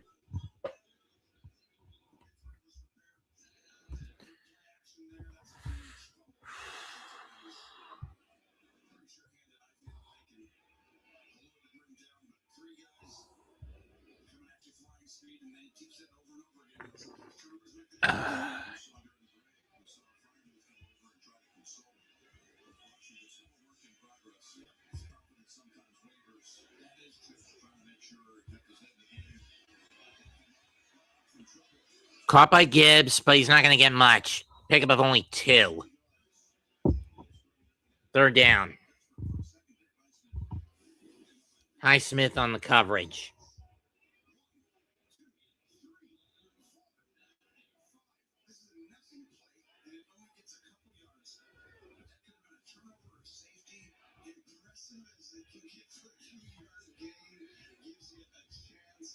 $20 to 13. It's now 14-13 in Houston. Seriously, the Raiders win this game. This basically locks the first pick for the Giants down, and they don't need to win next week. Low snap. Goff drops back in his own end zone, and down he goes. That's a safety. Pittsburgh will go in front.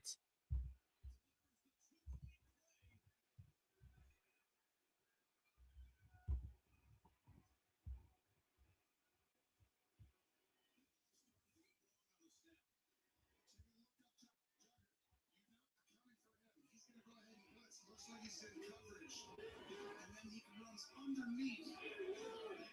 And guess what? When you're down to your third, fourth, left guard, they're moving things around. They had a new center in there. Michael Neese had come in for a walk-in good, started the game, and now we see Neese snapping that one. And as I said, it was And it's now 12-10 in favor of. and you're exactly right, and that's what you do. You run tees, you run little stunts. And the lead now goes to 12-10 in favor. And now Pittsburgh takes the lead 12-10. So essentially that fumble in the red zone doesn't hurt them. I mean, would they prefer to get 7? Yes. Are they willing to take 2? That's fine. And a free kick? That's fine. Bates ready to get rid of it.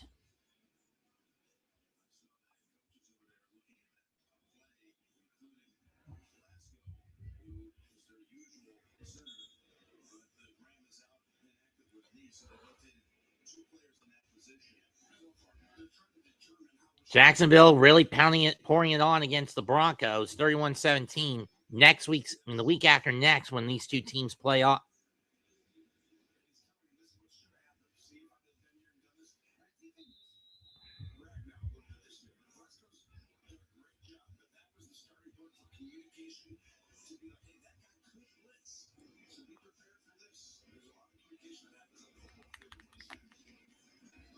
The kick is away.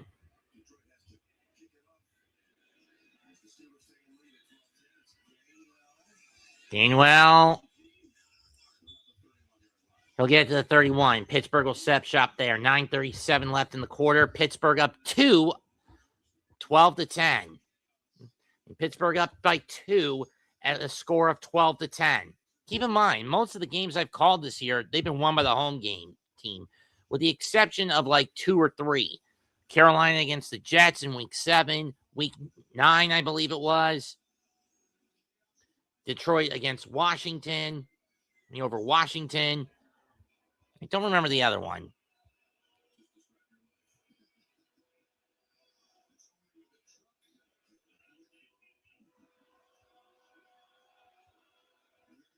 From the 31. Rodgers hands off to Warren. He gets free briefly, but he's not really going to go anywhere on this run. Second down. Anzalone on the takedown.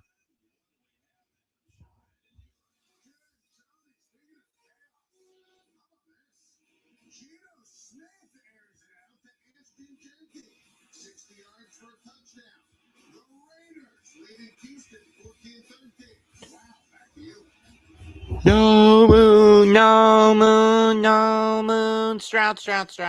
No moon, no moon, no moon.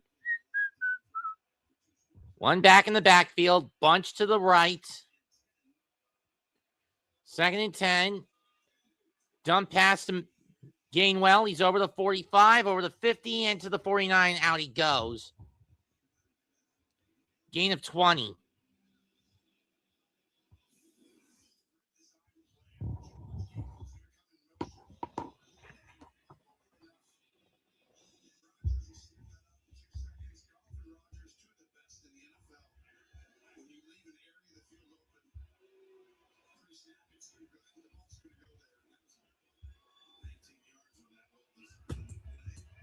Or 19. Goes to midfield. Excuse the fuck out of me, princess.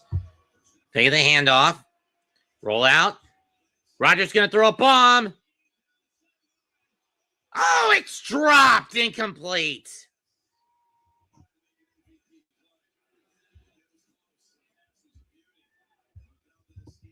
Valdez Scantling couldn't hold on to it.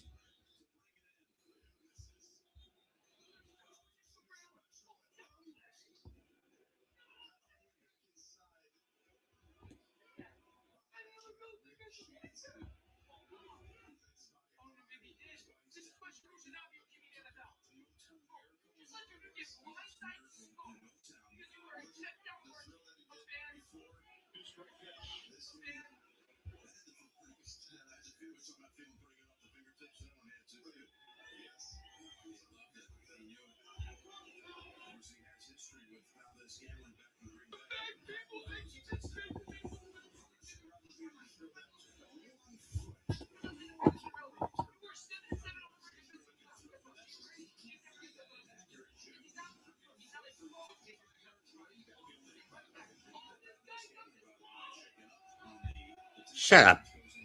The corking it, Lauver. 2nd and 10 from midfield. Pittsburgh really jacking up the yards in this half. Gainwell, yeah, he's not going anywhere on that one. 3rd down.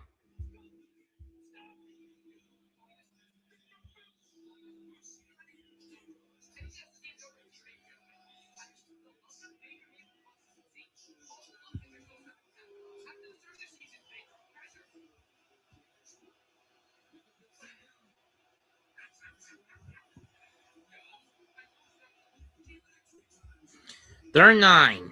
So Gainwell got about half a yard, maybe a full yard. Empty set from the gun.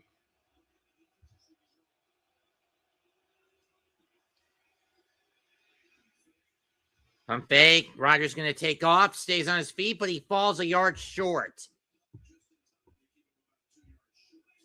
Gain of 7.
Fourth and 2. They're going to go for it. Tomlin looking for career win number 200. He's about 21 minutes away from that. 4th and 2 from the 42 of the Lions. They're going to go empty. Short pass. Cut. First down, Pittsburgh at the 35. It's Miller with the catch. Gain of 7.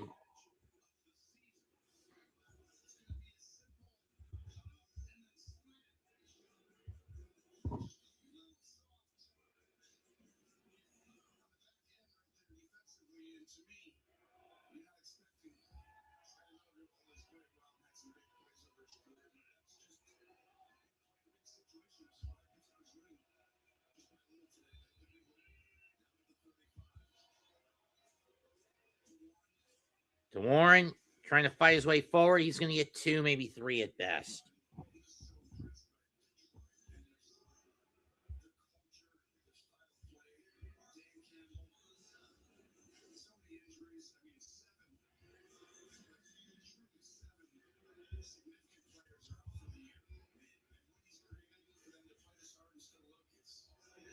They give him 4.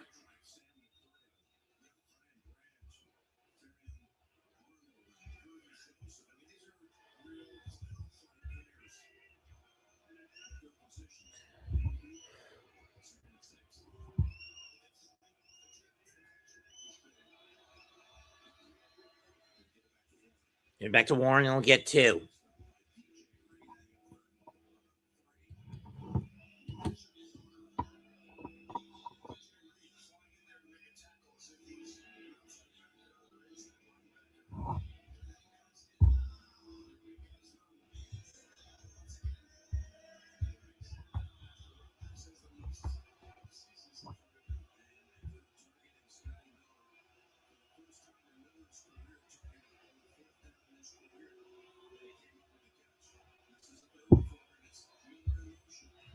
Miller in motion on 3rd and 4.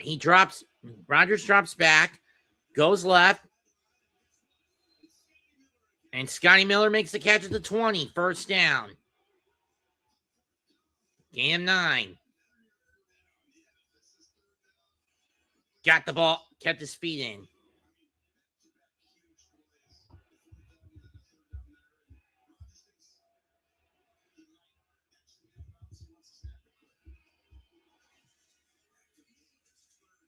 Back to Miller, gain of 4. Second down.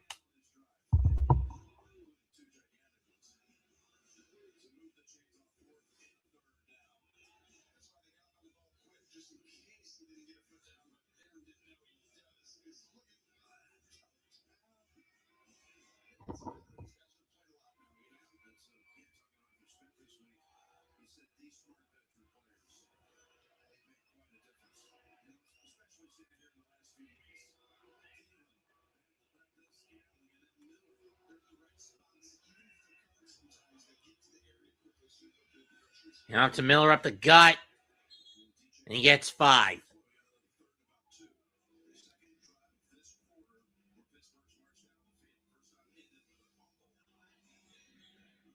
On the road this year, the Pittsburgh Steelers have the highest red zone touchdown percentage at 78.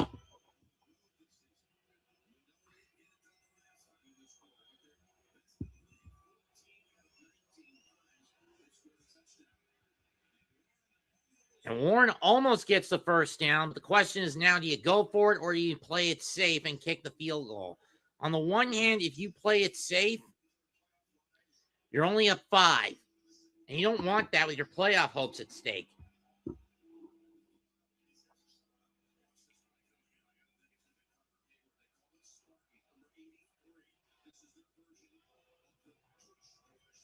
They're going to go Spartan formation. Their variant of the tush push. No, it's a fake. Gainwell to the 5. Brought down to 3, gain of 8.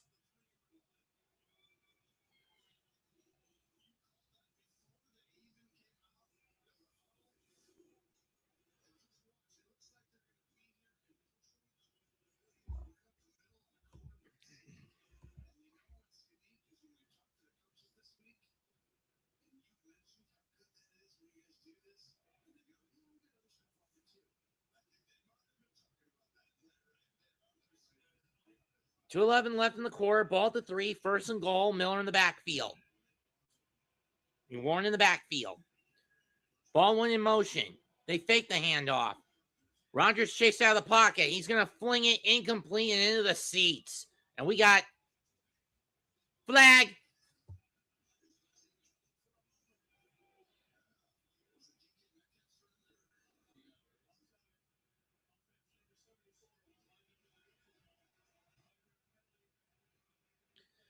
That pushes the ball back to the 8.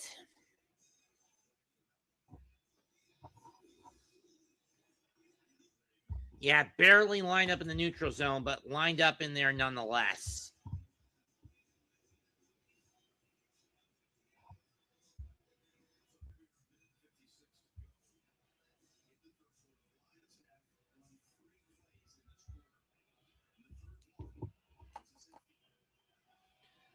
Back to the 8-yard line. First and goal. Minute 56 to go. Oh, yeah, Buffalo won a game I called. They were on the road. I forgot about that one. So 3 times. Faking the handoff to Miller. He's back over the 5 and more or less gets it back to the original line. Gain of 4 at most. Third and goal coming up.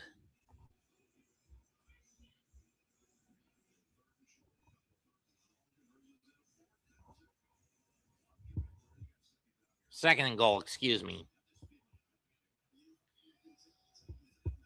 What is wrong with this Lions squad? I think it's just the tunnel vision of being too reliant on Jahmyr Gibbs. It was instead balance attack like it was with Montgomery last season. Drop back by Rodgers. Gets chased out of the pocket. Throw. Cut! Touchdown DK Metcalf! But flag. This could be OPI.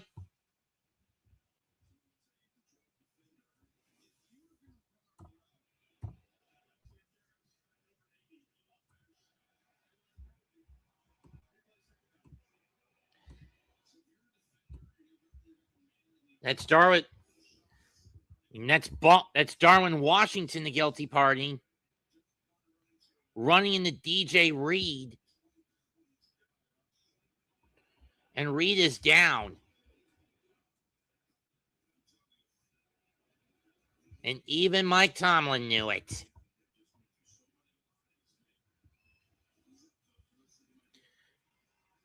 But it looks like DJ is okay. 1:11 left in the third quarter. DJ Reed will come off the field for the sake of concussion protocol, because that's what it looked like to me. He got clocked in the head.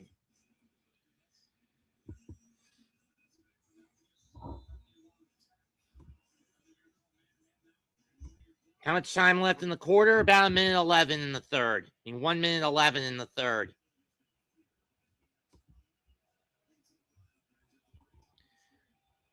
Ball pushed back to the 14. Second and goal. Rodgers chased out. Caught by Gainwell. Gets it to the 7. Third down coming up. Under a minute left in the third. 2-point game in favor of Pittsburgh.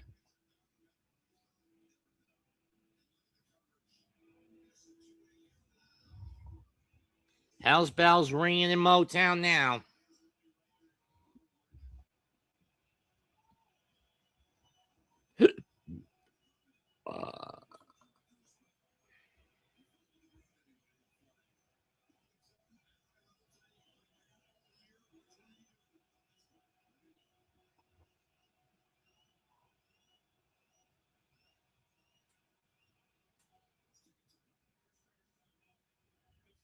Pittsburgh will burn their first timeout. It's a 30-second one with 23 seconds left in the third quarter.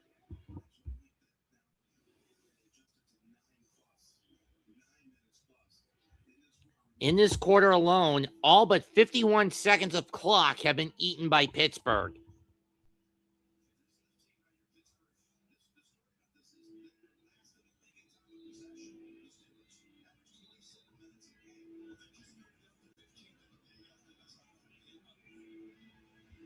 Clock had 3 seconds added back to it. 9 minutes and 14 seconds on a 15-play, 62-yard drive up to this point in time that started on the Pittsburgh 31.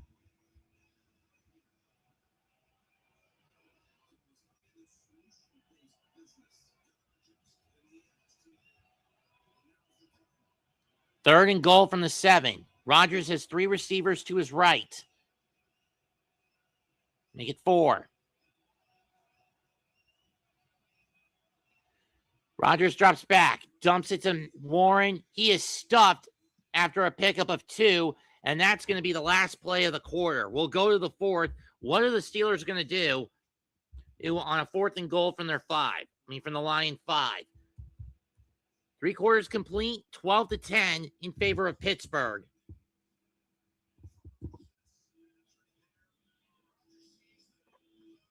Only scoring in this quarter was a safety. Time is running out on the Lions. We go to the home stretch. 12-10, Pittsburgh.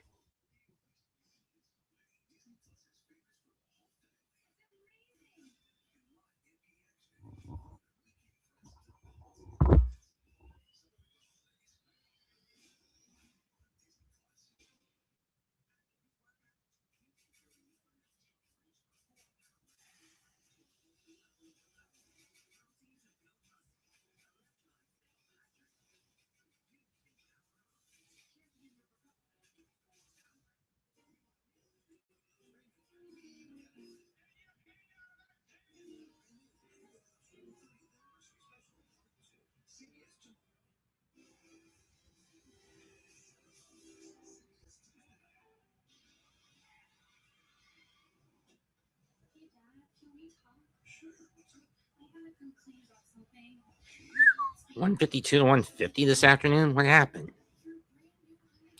Tied 38, up 10, up 1, win by 2. Damn. 83-78 at the half. 83 to 73 at the half. 116 to 115 after 3.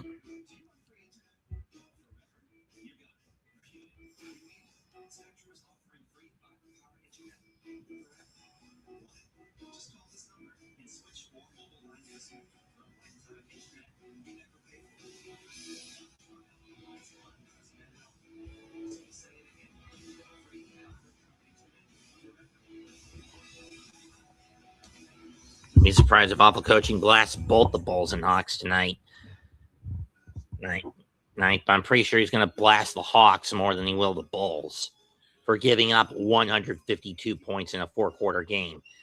If he had done it if it happened in double or triple overtime, yeah, he'd probably do the same, but he'd probably do it anyway. But still, to do it in 4 quarters, Hawks have got to be incompetent defensively to do that.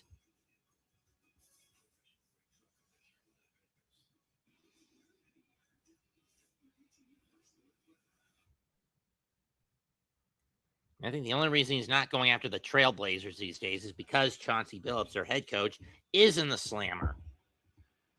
Anyway, Boswell's going to come on. This will be a 23-yard attempt. Should be a simple chip shot.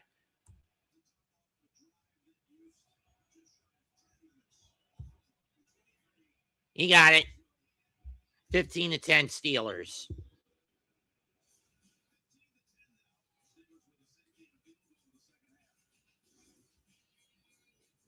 I'm sure the Steelers would want more than that, but they'll take what they can get. 14:58 left in the game. Steelers 15, Lions 10.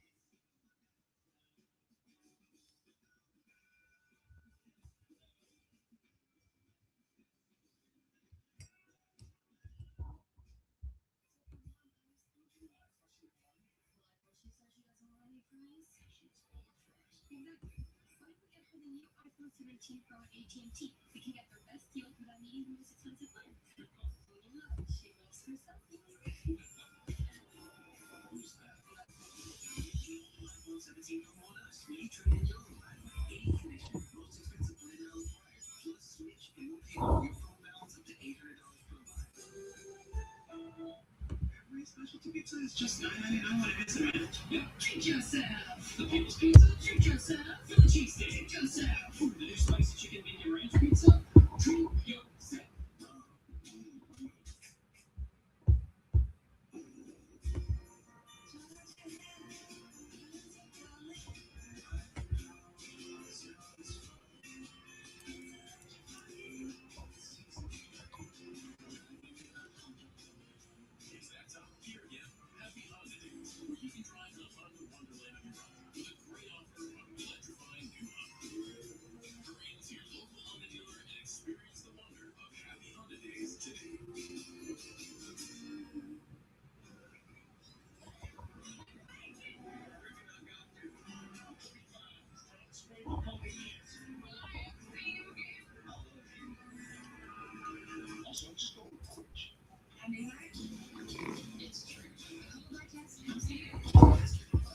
It's a it's a colonoscopy tester for those wondering what that thing is.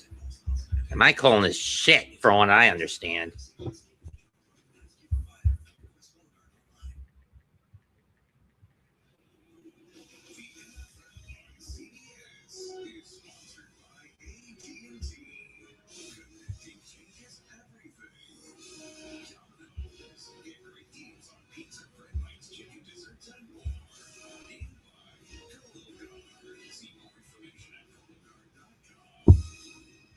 I have a feeling that would be the case.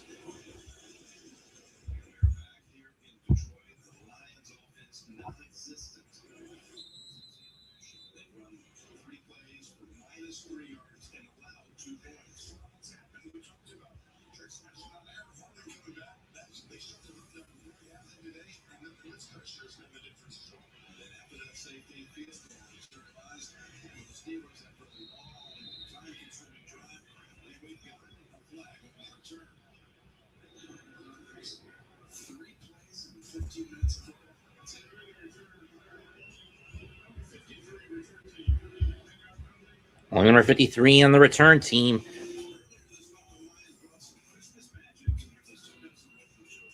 Site dead, I'll bet. Yep.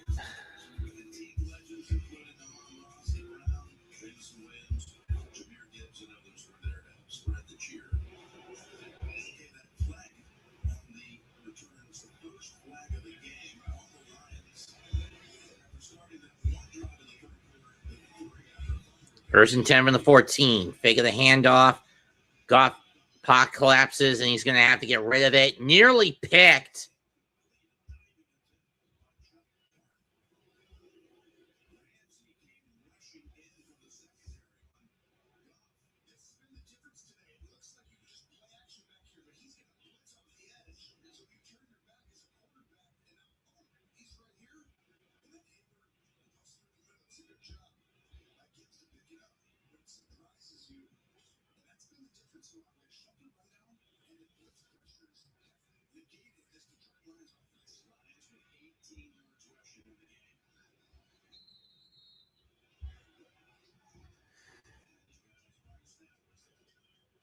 And false start.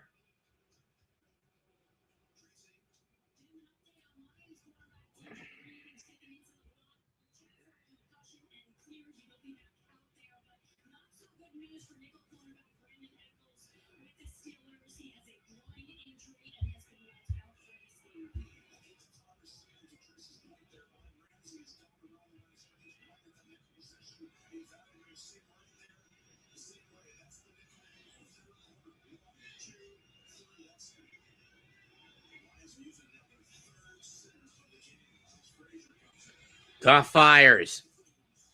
Incomplete. Third down. He was looking for Williamson.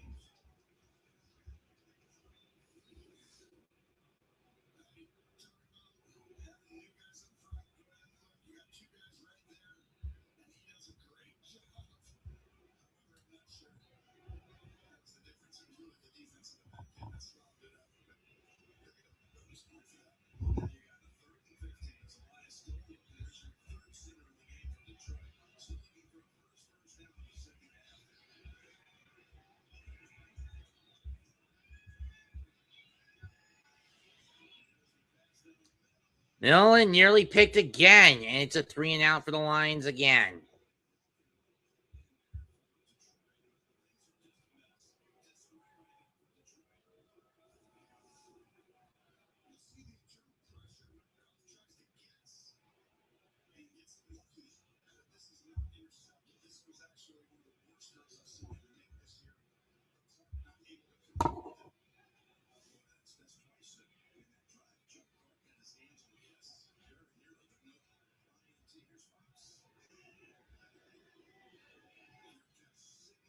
For a catch at the 37.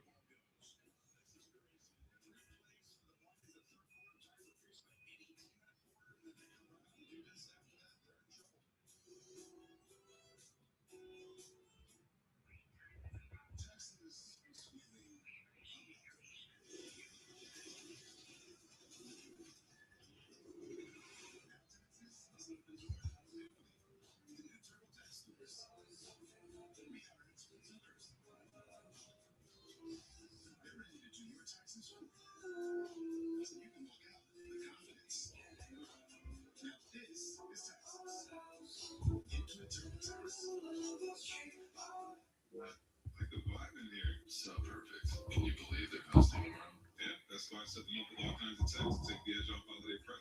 Skylight calendar to stay organized. Super easy drinks for hosting. Ray-Ban Met glass. This is a third stringer. Even the dog is chilling. Last year was a bit rough. This is better. Yeah, it feels good. It feels safe. Great tech for the holidays. That's fine.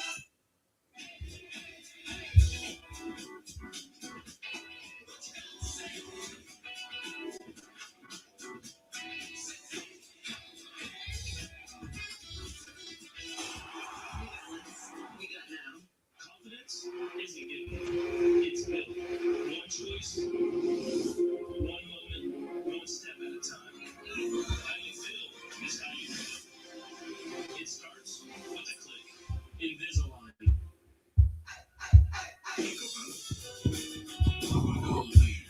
What sort of trust is this? Pilot, that's a pen like, what is it? That's the HyperX Forecast 2S. I hate bragging about myself. Help me turn my portfolio into a lab. Inspired by her cat Ziggy, Jenna's work is a contrast of sturdy form and wild color. Hey guys, it's really Groove here, and I'm here to tell you about the free holiday event. Oh, what's next? What would you like to get?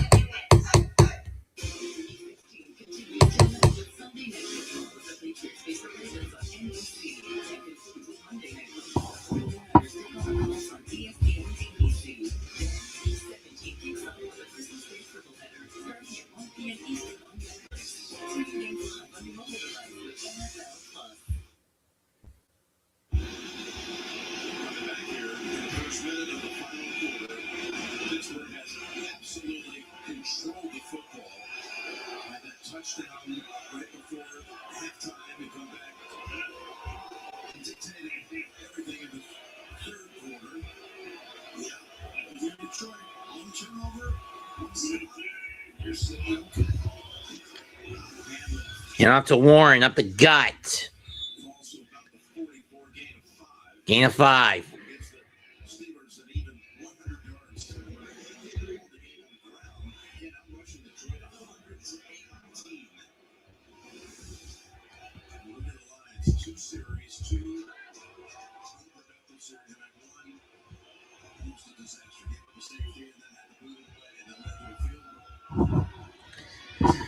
Rodgers drops back.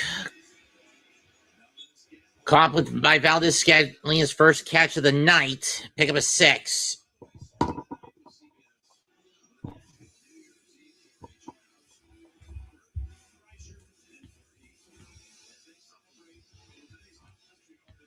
sound of people cheering like it was a concert. From midfield.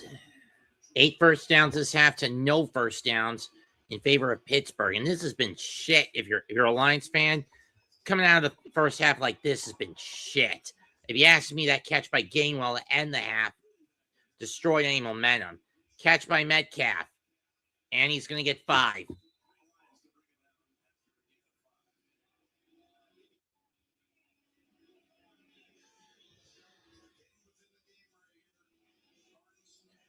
A Steeler win would guarantee yet another winning season at minimum for the team. They would go 9-8. They couldn't finish worse than 9-8. But they still need to get wins over Cleveland and Baltimore just to win the North. I mean, just to win out in the North. Of course, if Baltimore loses tonight to New England, that also is a benefit.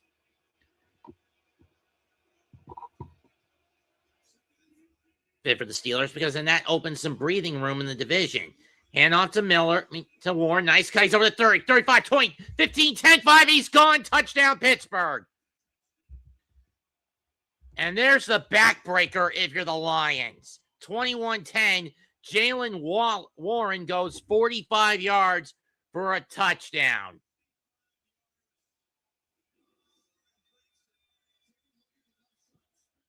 $21-10. Pittsburgh. And this is not what you want to see if you're a Lions fan. About to fall to 8-7.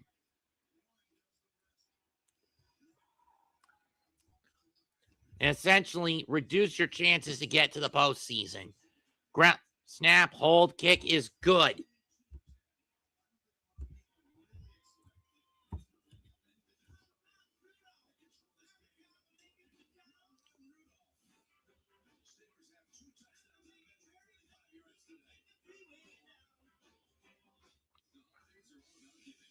Rodgers is just steamrolling the Lions tonight. But then again, he's always had a good track record against Detroit. But then again, Aaron Rodgers has always had a pretty decent track record against the Lions.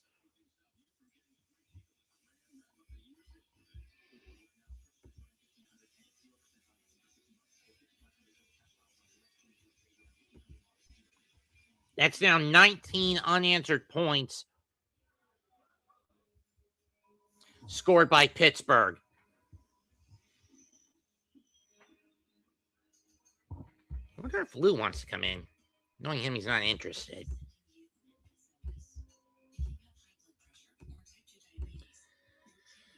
Well, might as well try it.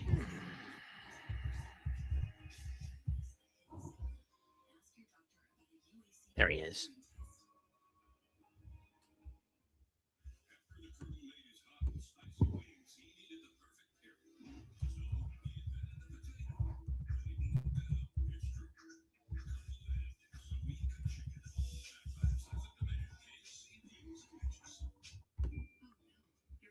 Knowing him, he's going to be pretty damn busy.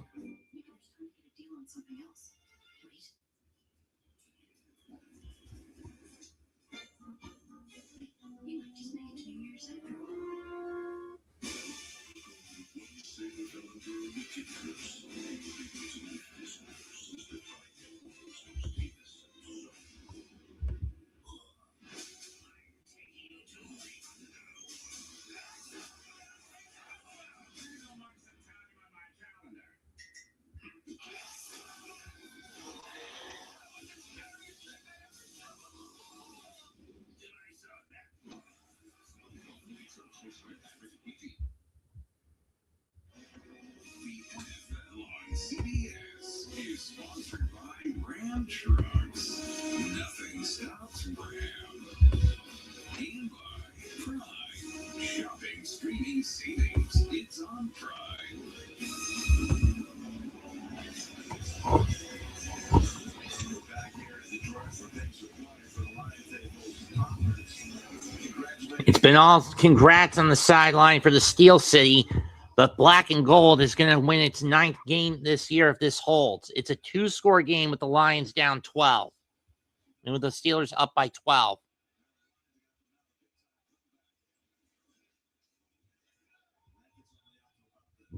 That's only going to get out to about the 26-yard line.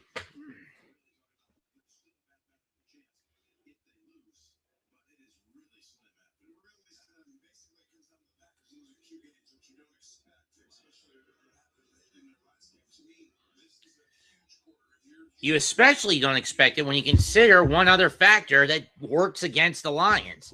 And what's that factor? Simple. Detroit lost both games to the Packers.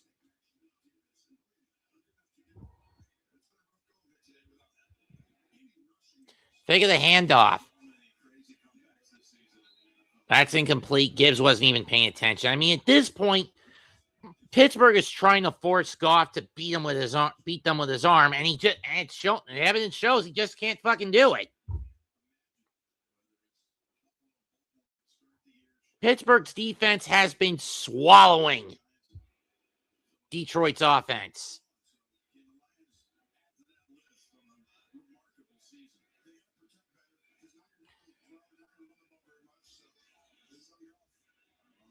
Caught by Gibbs, gain of 7. 3rd down.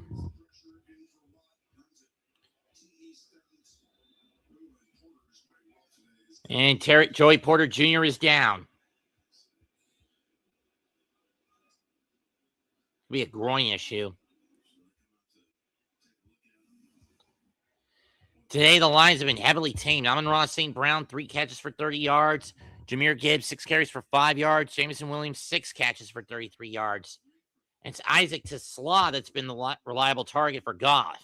Tesla that's been the reliable target for Goff, which is ironic considering he's a tight end and you don't get him all that much. And he's only in because Sam Laporta is out with an injury.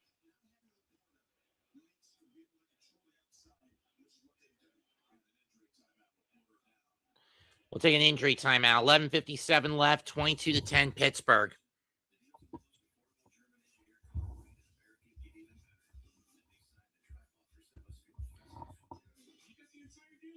In other games with 4:25 left, it is now 34-20 Jacksonville. Looking to end an 11-game winning streak of the Broncos. The Cardinals trail 26-16 of the Falcons with 6:11 left. With 7:41 left, the Strouds now lead 22-14 over the Raiders, but they're not going to gain any ground on the Jaguars tonight. But they will further shut the door. But with this win, they essentially close the door on any hope. And when you consider the injuries that are plaguing the Colts, this essentially shuts the Colts out of playoff contention. A win for the Texans tonight essentially slams the door on Indianapolis, regardless of how things play out tomorrow for the Colts against San Francisco. Texans win, Colts lose, Colts are out. And the Colts lose to the 49ers tomorrow, Colts are out. I've done the math, folks.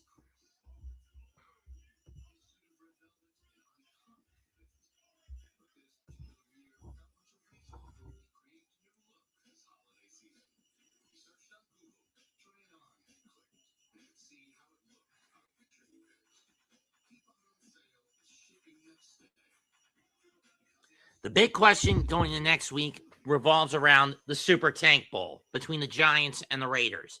With the win by the Titans tonight over the Chiefs, they basically disqualified themselves from even going after the top draft pick. Yeah, they did, but then Jones fractured his fibula one game, and then the neck, and then a couple later, he tore his Achilles. which screwed the Colts season up and continues to drive home the narrative that the Colts are nothing more than a glue factory. Especially if they had to bring Phillip Rivers back. I mean, back out of retirement.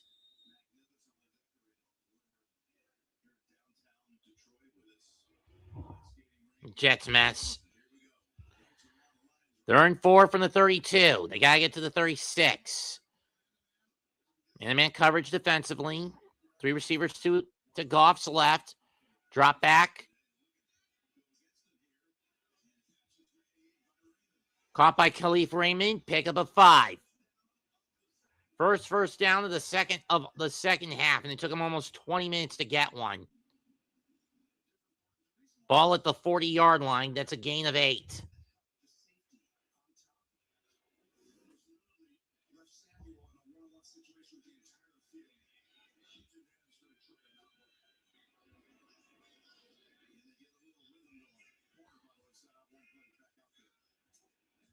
Caught by Tesla, and he'll get 7 based on forward momentum.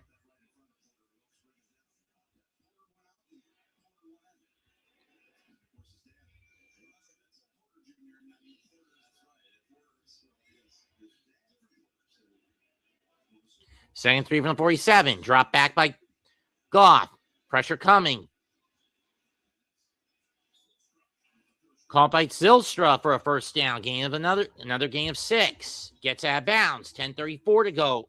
Oh, clock continuing to run on the Lions. Each team down to 2 timeouts plus the warning.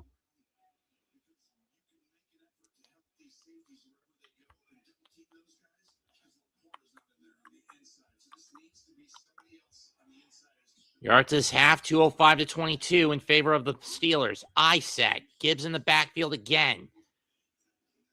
They're going to pitch it. No, it's a fake. They hand. And Raymond with a pickup of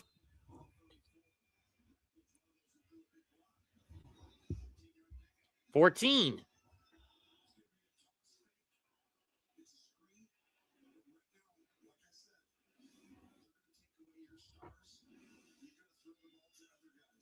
On average, the Lions have averaged 31 points a game, almost 400 yards in the air total, 131 on the ground. But today it's been hideous. 18 on the ground, 200 plus yards total, and only 10 points. Pass is dropped by Zylstra. Let's go to an update with 9:25 left in the game. Dalton Stroud to Schultz, touchdown. Strouds go up 23-14.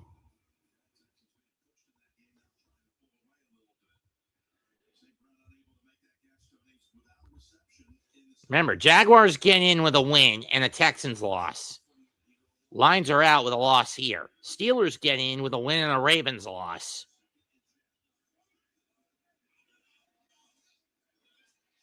Caught by Gibbs to the 30.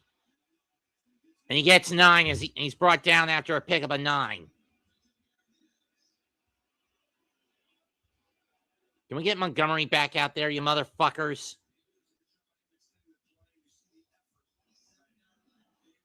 Pickup of 8, 32. Ball on the 22 of the Steelers.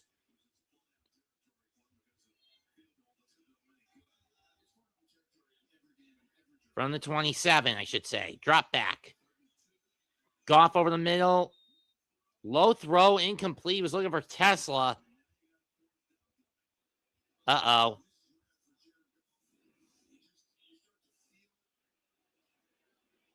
Yeah, that was way too low to the ground. Not even close.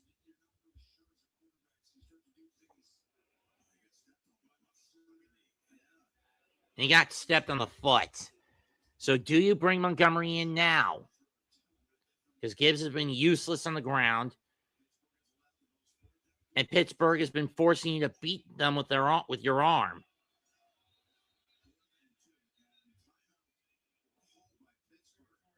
Pittsburgh burns their second timeout with 8:44 left. I don't know what the hell Tomlin's up to with this. I don't know what Mike Tomlin's up to with this with 8:45 to go in the game, and you're up 12. And you're up by 2 scores. What are you up to here? What the fuck are you up to here, Tomlin?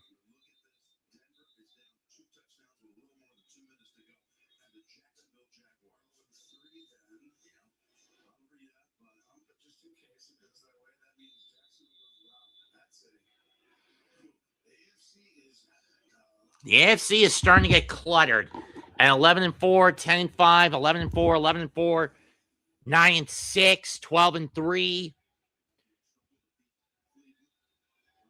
At this point, we can knock the Colts, the Ravens, and the Colts and the Ravens out of the equation in the AFC at this point. 4th and 2. Goff drops back. Goes over the middle. Caught. Touchdown, Lions. They're still alive. Khalif Raymond.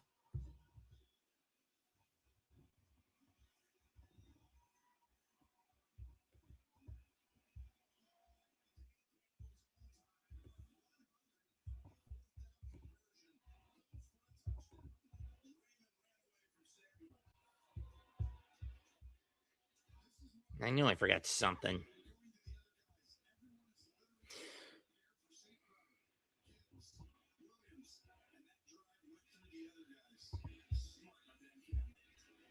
Bates on for the PAT. The snap, the hold, the kick is good. It is now a 5-point game again. 22-17 Pittsburgh. Lions have got to hold the line over the course of this next 8:33.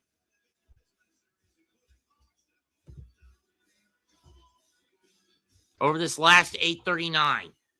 Steelers 22, Lions 17.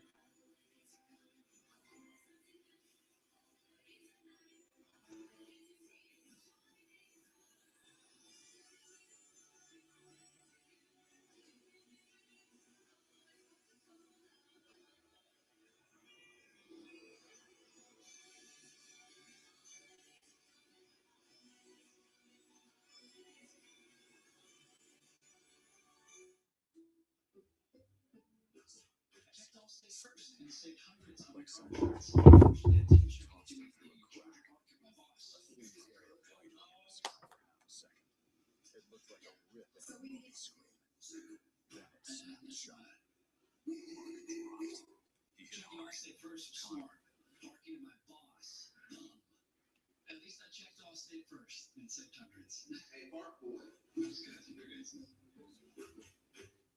my moderate to severe Crohn's symptoms kept me out of the picture.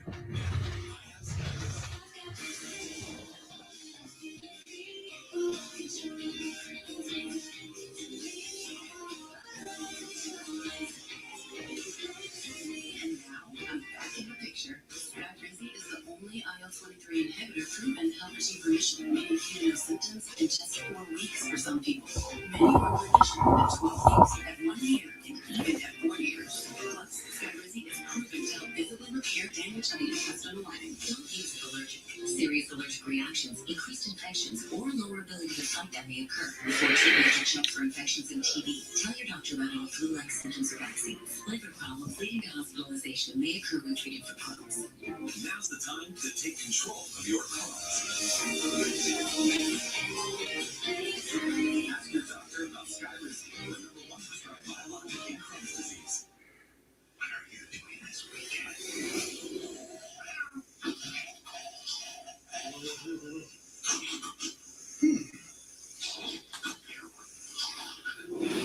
SpongeBob movie. So, how does this end? Now playing. Rated PG. These amazing shots. Today's game provided by Nationwide. The Lions getting back into this one, trying to keep that ultimate wins and losses streak. The streak is just crazy. Won 15 consecutive games after a loss. Goes back several years. Kick is away, touchback. Next week, Super Tank Bowl is the main game on CBS. But for regional coverage, most will get Steelers, Browns, or Seahawks, Panthers, or Saints, Titans. I'm probably getting Saints. I'm obviously getting Seahawks and Panthers. Super Tank Bowls of no significance. The game of the week for me next week is going to be Philadelphia against Buffalo. If I choose not to do Seattle against Carolina, or if I can convince the boys to join me on it and join me on that call. 1st and 10 from the 35-yard line. Line for Pittsburgh. 8:39 left. They got to chew up clock as much as possible. Handoff is to Gainwell. He goes to the outside. He's over the 35, across the 40. Gets to the 45, down to 46 for a gain of 11. And another Pittsburgh and a Steeler first down.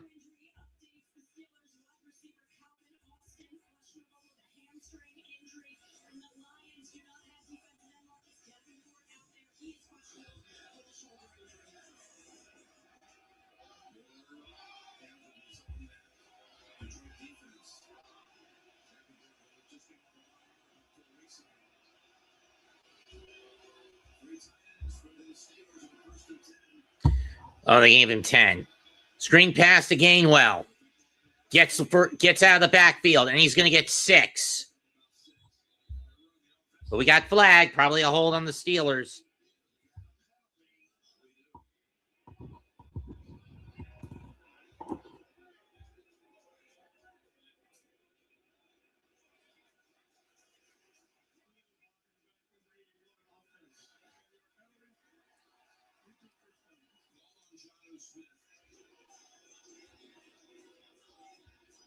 Illegal block.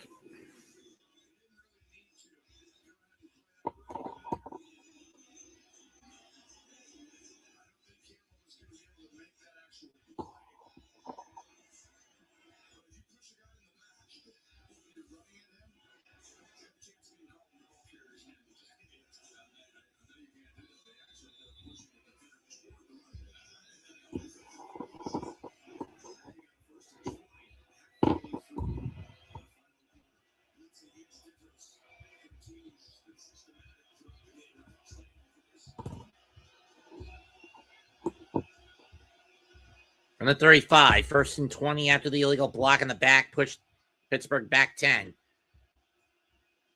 Rodgers fires.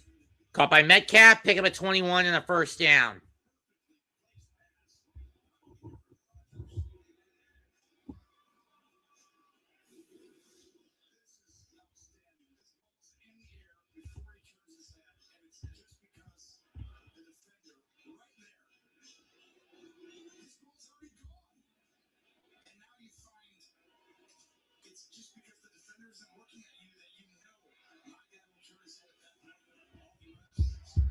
Ball in the 45 in Detroit territory. 23-6 of 39 for 253 and a touchdown today for Mr. Rodgers. Going to hand off to Warren. And the Rabbit gets to the 40, 45, 30, 35, 30, 25, 20, down the left sideline. And he's gone again. Touchdown, Pittsburgh.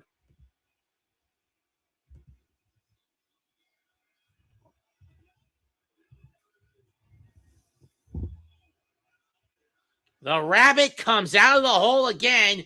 Back-to-back drives with a rushing touchdown for the Steelers. 28-17. And you might as well put the nail in the coffin for the Lions' playoff hopes, for better or worse.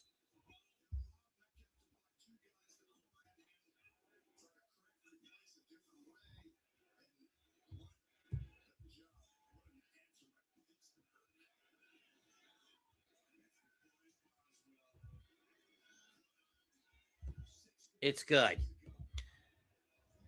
6:41 to go. 29-17 Pittsburgh.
safety issues in the run game. Not trying to get big plays. It caused a couple of big plays in the run game. 14 carries, 143 yards, and a 2-touchdown performance.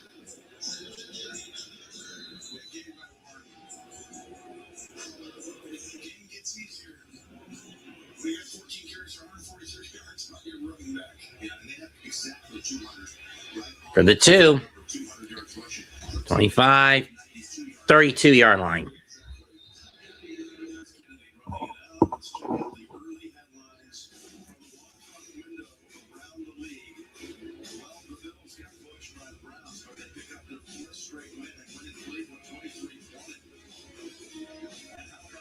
The Bill get their 4th straight wins.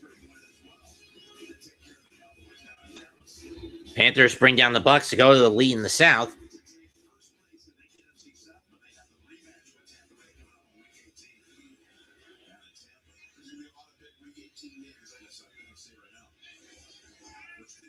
From the 32, we got flag. Gain of 8. But let's see what the flag is. Caught by St. Brown.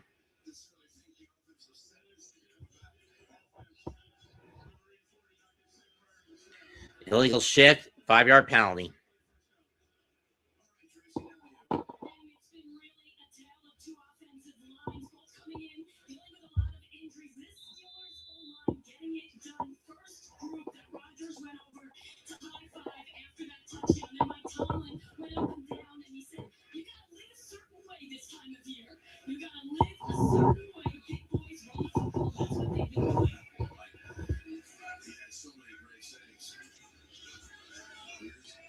Caught by Gibbs, goes to 30, trips up. He doesn't even get back to the original line.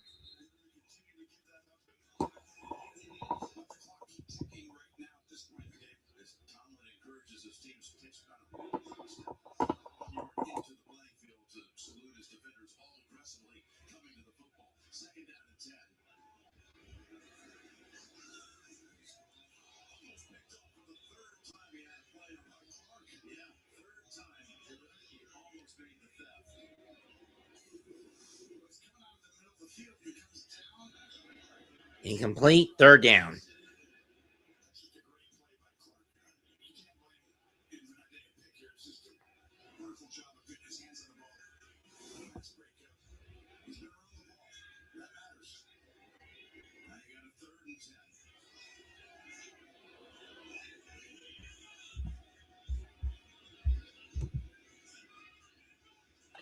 Not much, Nick. Throw caught by Williamson in Pittsburgh territory. Forward momentum will have him at the 47. Gain of 23.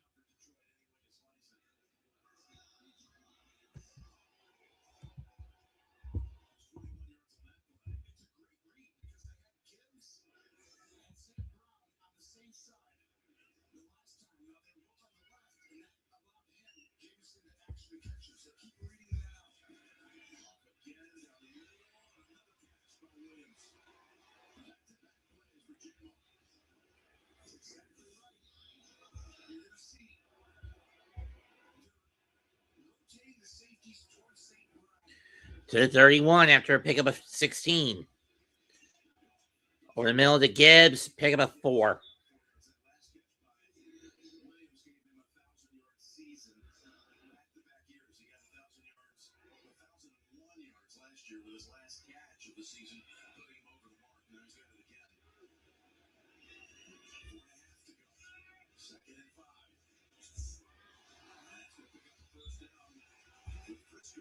First down.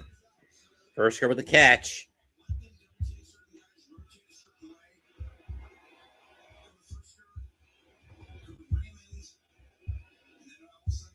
.432 left. Clock continuing to tick on the Lions.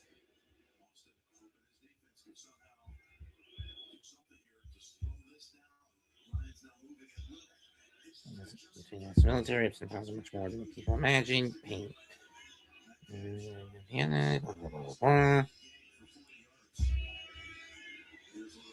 Lob pass over to Gibbs. He's got the 15 to the 10, 5, and down at the 3-yard line.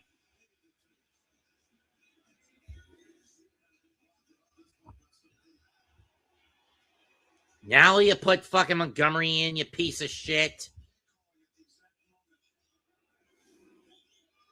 Nope, it's still fucking Gibbs. From the 4. Swide down, incomplete. 2nd and goal, 4:18 left.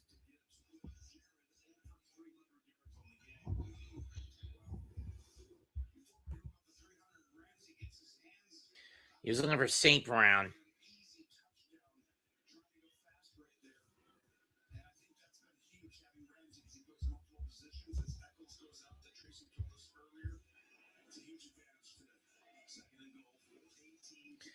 .418 left. 2nd and goal. Ball on the 4 for the Lions.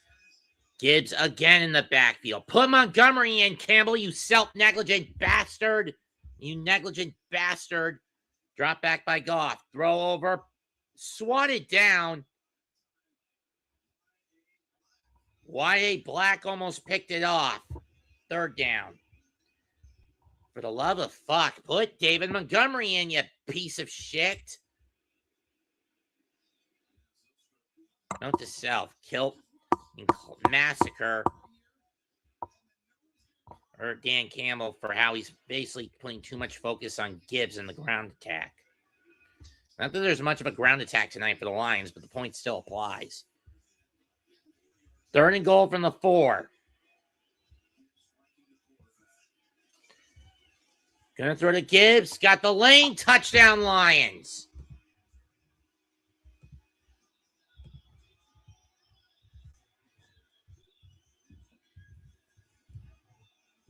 Question is now, what do? Do you go take the extra point? Or do you go for 2? You're down. It's still a 1-score game. You need to hold the line at any and all costs, regardless of which way you go, and if you want to get the ball back.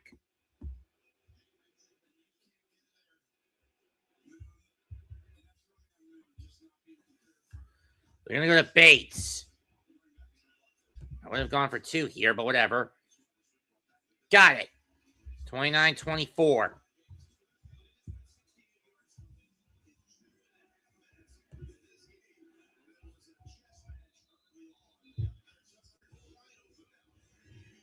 Now it's become a war of offensive attrition between these two teams.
Take us away.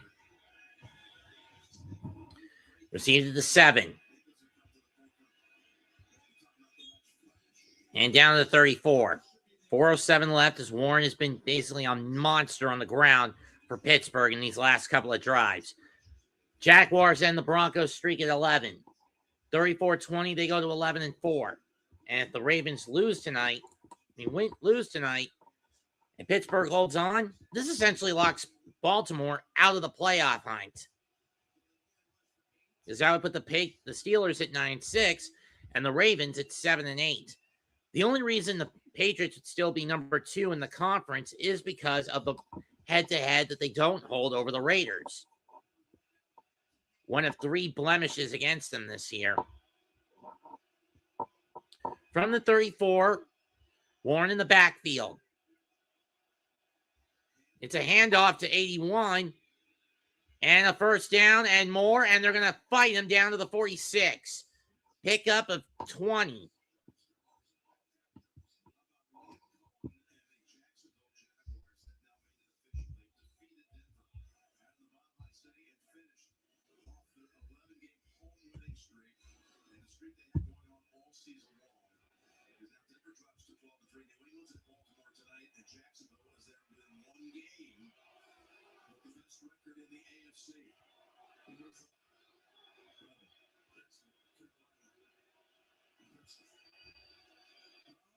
First and 10, I set. They fake the handoff. Rodgers going to go over the middle. Go over to the side. Caught by Washington. He continues to fight for a first down. He's going to get 13 out of that one. He's going to get 12 or 13, but he's pushed out of bounds as the trade-off with 3:12 to go.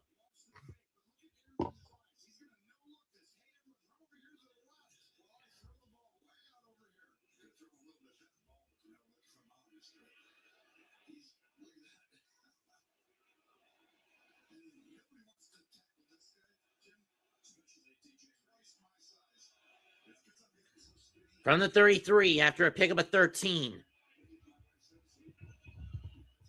3:12 left. Timeout called by who? And that'll be Pittsburgh's third and final timeout. It's a 30-seconder. Detroit still got 2 and the warning left. 29-24 in favor of Pittsburgh.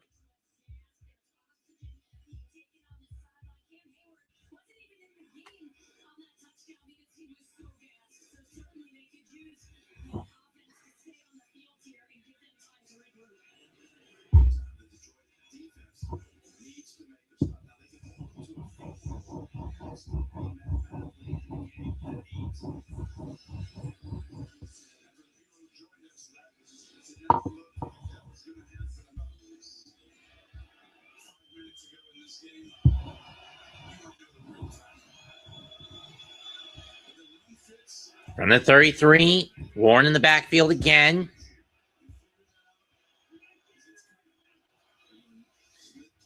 Or pitch to Smith. He's going to run it. We got flagged. This will probably be a hold on the Steelers.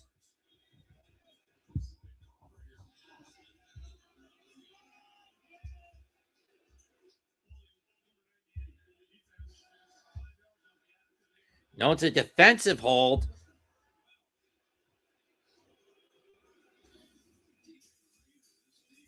This defense has been turned to Swiss cheese the last couple of weeks. Right there. And today. Especially with the ground game basically cutting holes in them. Beautiful cuts by Warren, by the way, on the last couple of drives.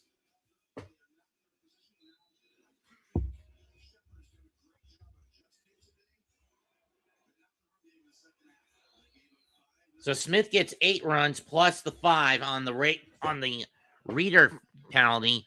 Puts the ball in the red zone, on the edge of the red zone for the Pittsburgh.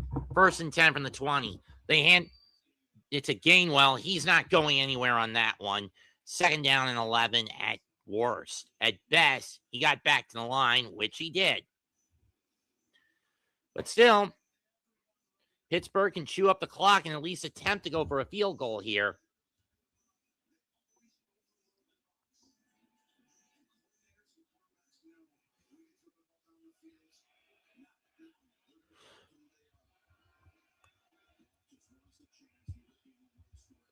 $321 yards by Pittsburgh in this second half to around 100 or so for the Steel, 150 or so for the Lions.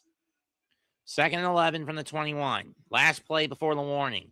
Handoff to Gainwell. He'll get 3. Lions will burn their second timeout. 2:15 to go.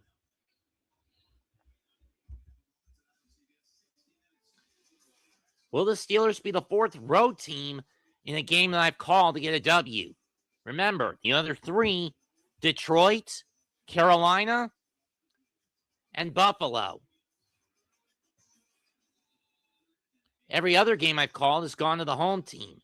Packers twice, Bears once, Broncos twice, Cowboys once, Saints once. Granted, that was a trap game that I chose my own volition to call. And to a lesser extent, even though I had to get rid of it, the Bucks once. Bucks once, 49ers once. 3rd and 8. Ball on the 18 and a half.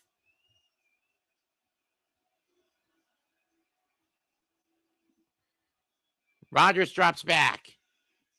Pocket collapses. He has to get rid of it. Incomplete. And with 2:09 to go, the Steelers will have to settle for a field goal. We'll have to go for a field goal. We'll go for a field goal from Boswell. This would be about 36 yards out. Taking a sack wouldn't have helped the Steelers in that situation. Boswell now comes on for 36.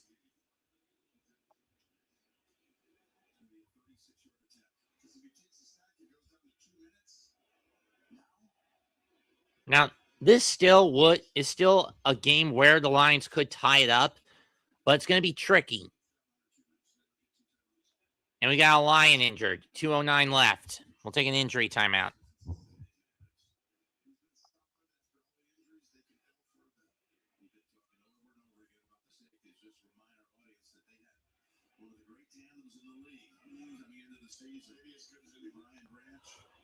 Well, that's bullshit.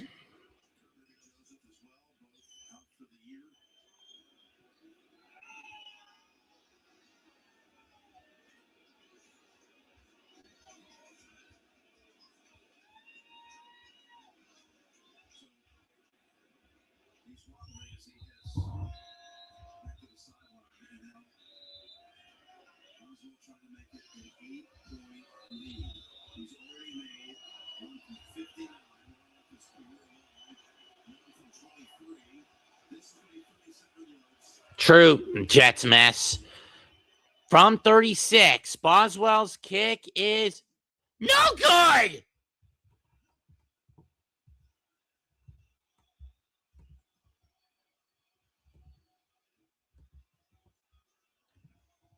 Holy shit, he missed it.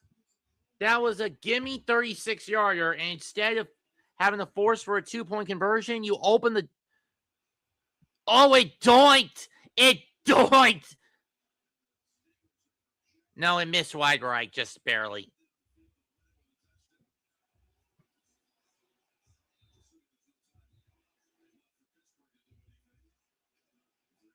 Now, if you're Pittsburgh, you've got to hold the line or force the turnover. The ball will be on the 26 of the Lions with 2:05 to go on the clock.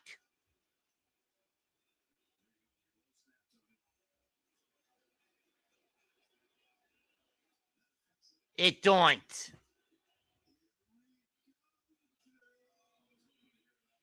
It doinked wide right. Hand off to Gibbs, trying to find a running lane. He's not going to get it. He loses 3. And we go to the warning with $1:58 to go. 2nd and 13. Lions need 77 yards.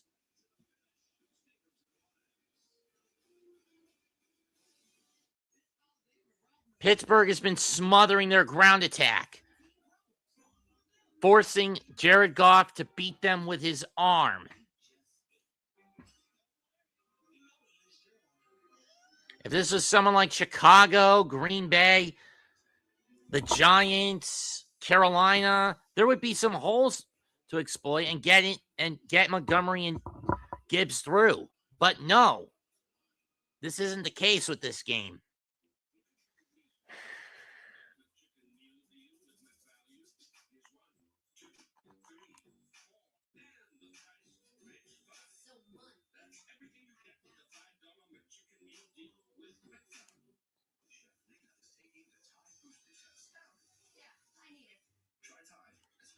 The other stuff can't match Tide Boosted Clean.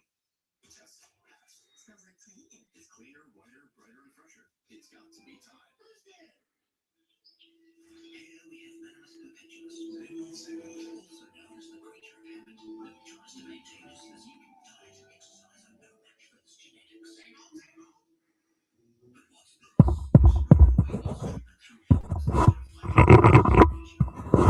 Yeah.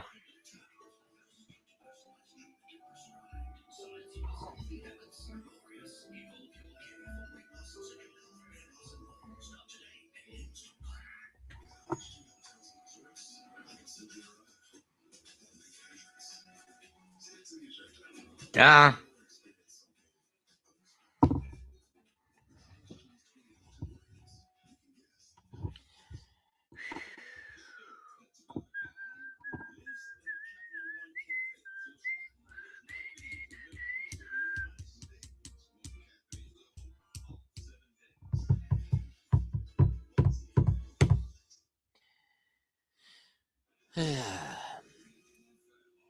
Will be a Lions Santa or a Steelers Grinch coming away with this one.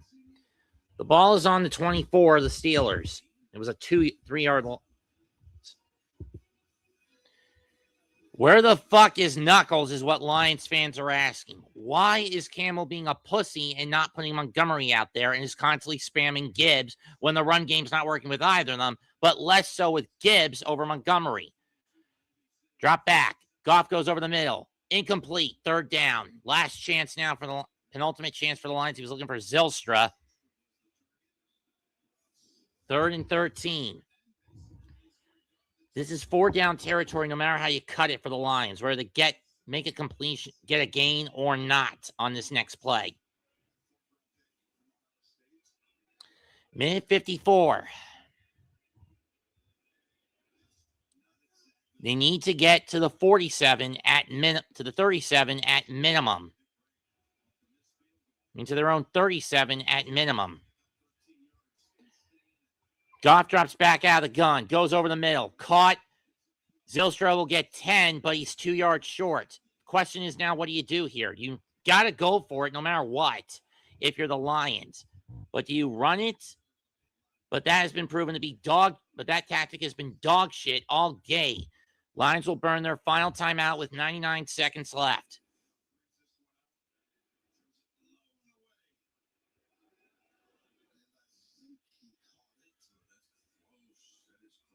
That's close.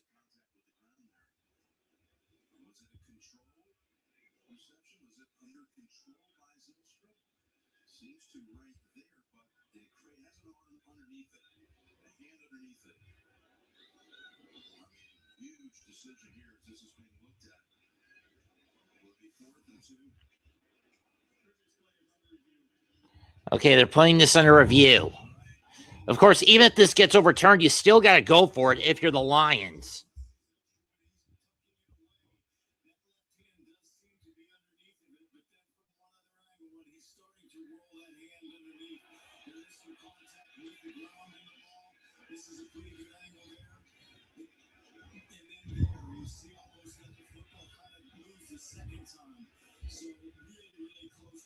What do I have to do to fix the Giants? Probably drain John Mara or Mara, however the fuck you pronounce it, his name, of his emotions. It would work to lobotomize him, to emotionally lobotomize him, because then he'd be forced to make decisions based on pure logic.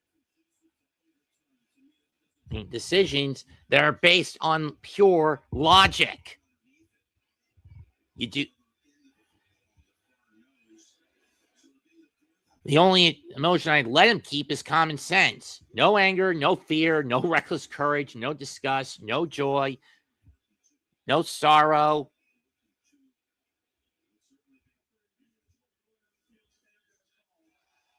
Okay, it'll stand as a catch. But again, even if this got overturned, you were going to go for it. The Lions were going to go for this anyway. In any case, 4th and 2 from the 35, from the line 35. What do you do here? Short pass. Throw the deep ball and go deep, or try to run it. Okay, the last decision has been dog shit all day because, again, what has been Dan Campbell's biggest weakness with this O-line? He's been too over-reliant with Gibbs on the ground. Where the fuck is Montgomery, you piece of shit ass monkey? 4th and 2. St. Brown in motion. Drop back. Goes over the middle. Tipped. Incomplete. No. We get a flag. We get a flag.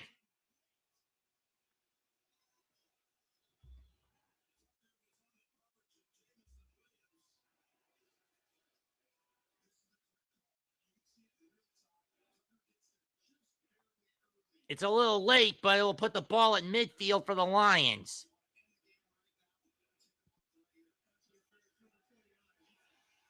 Joey Porter Jr., the guilty party, was looking for Williamson, and that's going to put the ball at midfield and give the Lions a shot. Flag.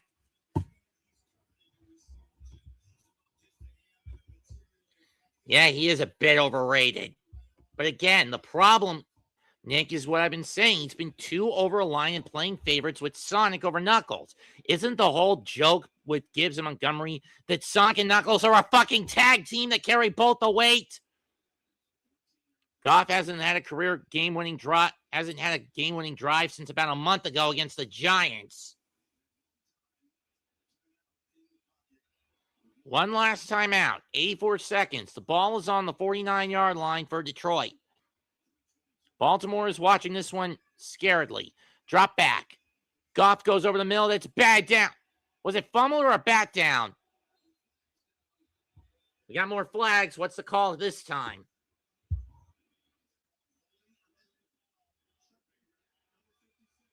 A trip call? Why do I smell ref ball at this moment?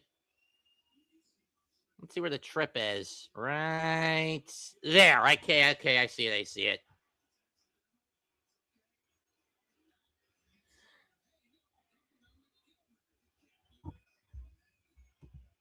Okay, I see it right there. Goff doesn't see the foot of 56.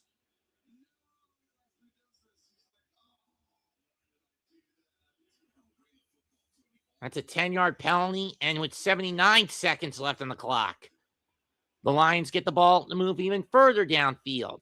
Another penalty. This will put the ball at the 36 of the Steelers. Goff drops back. Pocket collapses around him. That one's bad down, incomplete. Second down, 74 seconds left. Damn right it's crazy, Nick. You want to come in for the last bit, or are you busy?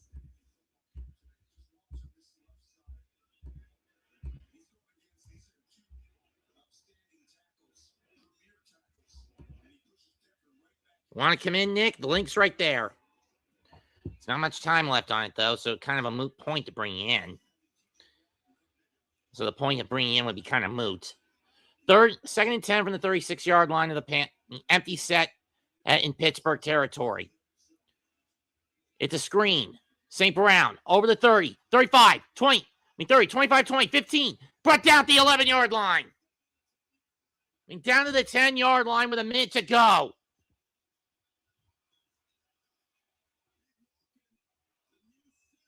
Or down to the 12. Either way, it's a 24-yard pickup. Gibbs in the backfield again. Drop back by Goff. Throw over the middle. Yeah, no one's getting that one. Incomplete. 45 seconds left. Second down.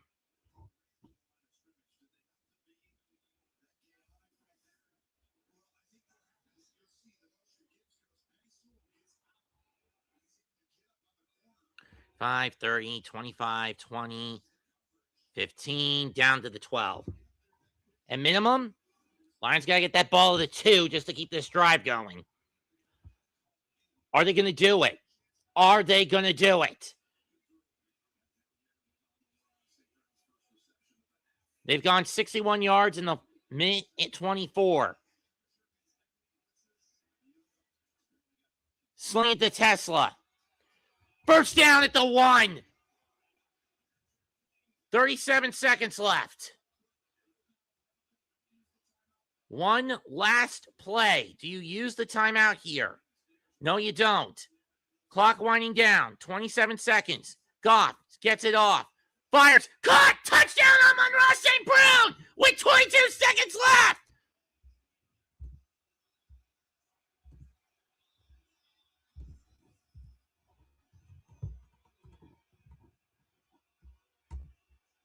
What a comeback by the Lions, but we got flag. This could be coming back. And it is OPI. Tough break for the Lions.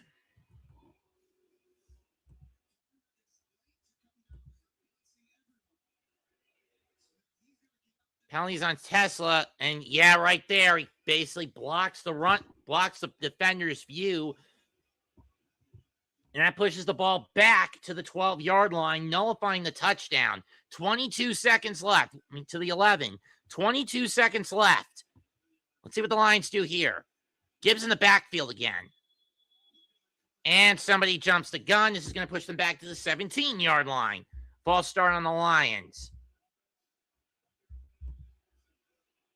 So instead of a touch first and goal from the 1, it's now first and goal from the 16-yard line. And from first and goal on the 1 to first and goal on the 16. Ugh.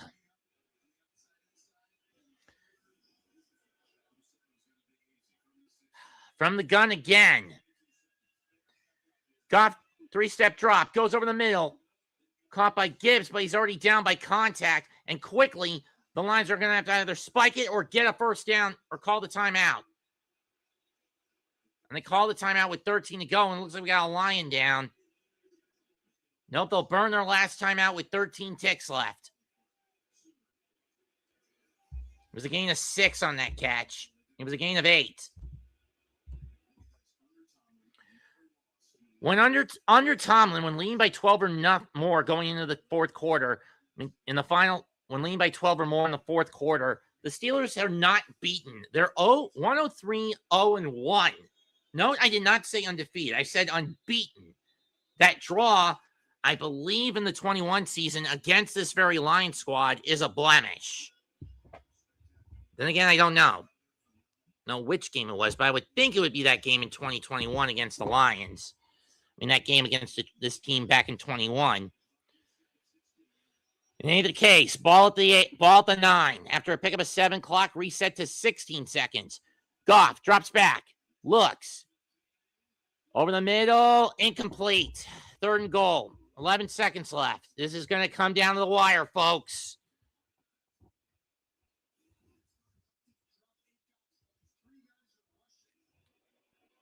Tell me, do I play this way too straight, folks?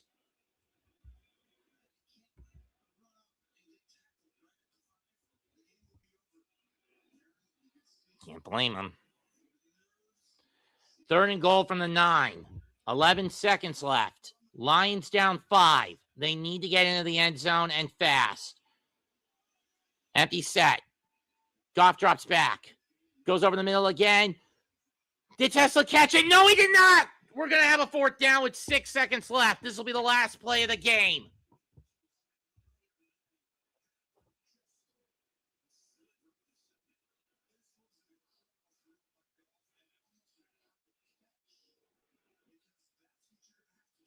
Clark with the contact. The ball just falls out of Tesla's hands and he can't get a good grip on it. This is it. Last play. 8 seconds left. The Lions need it in the end zone, and they need it now. Goff. We got flags flying everywhere with 2 to go. Overhead. It was a backward lateral touchdown Lions, but is this going to count is the question.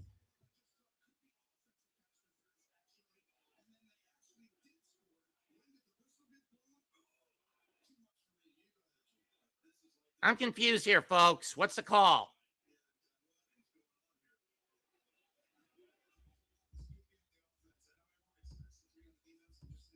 This is probably going to be OPI again. And at this point, it don't matter. Game over. There's no time left on the clock. The Steelers are going to win this one if it is offensive pass interference. If it's defensive, we get one more play. Let's see what the call is.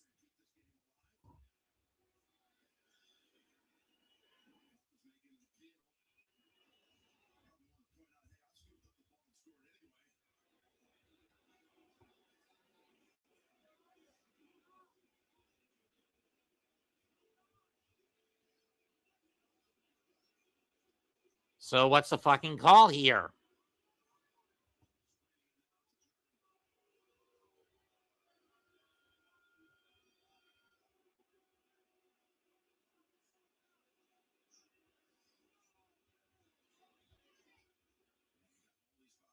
Can someone explain what the fuck the call is already?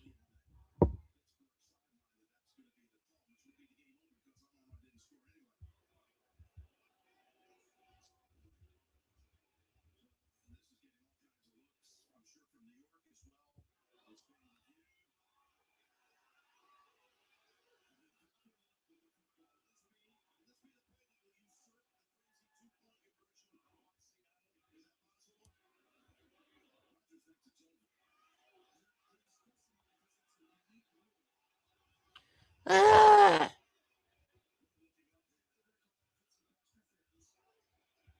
What is the call? What is it? Here we go.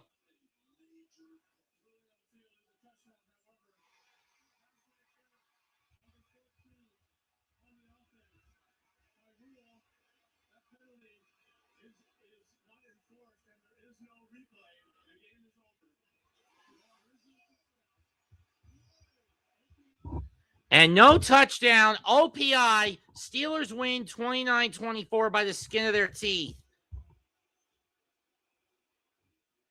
And that is a crippling blow for the Lions and their playoff hopes. At this point, they need to win out, and the Packers have got to lose out. But even if that happens, I don't think they're getting in. Final score, Pittsburgh 29, Detroit 24. It was basically forcing Goff to beat them with his arm, and he couldn't do it. He got close. Let's see what happened here.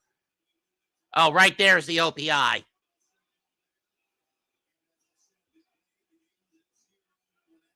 The bullshit is real. Steeler bullshit survives to fight another day. Maybe this year is the year Steeler going Super Bowl. Or at the very least, they're going to host the home game.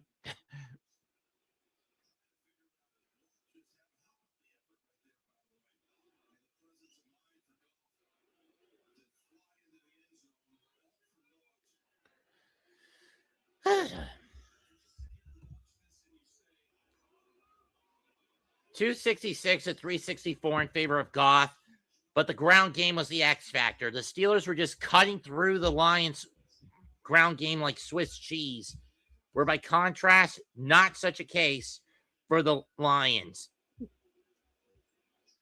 230 to 15 on the ground was the X factor, or to this one, and the Lions giving up almost 500 total scrimmage yards tonight. That's it for tonight's game. I'm Mets2128. Comment, like, and subscribe to myself and the other content creators on the Aboriginal and Hardcore Sports Networks. Goodbye and good fucking night. Bang. I'm done. This game took a lot out of me. See you.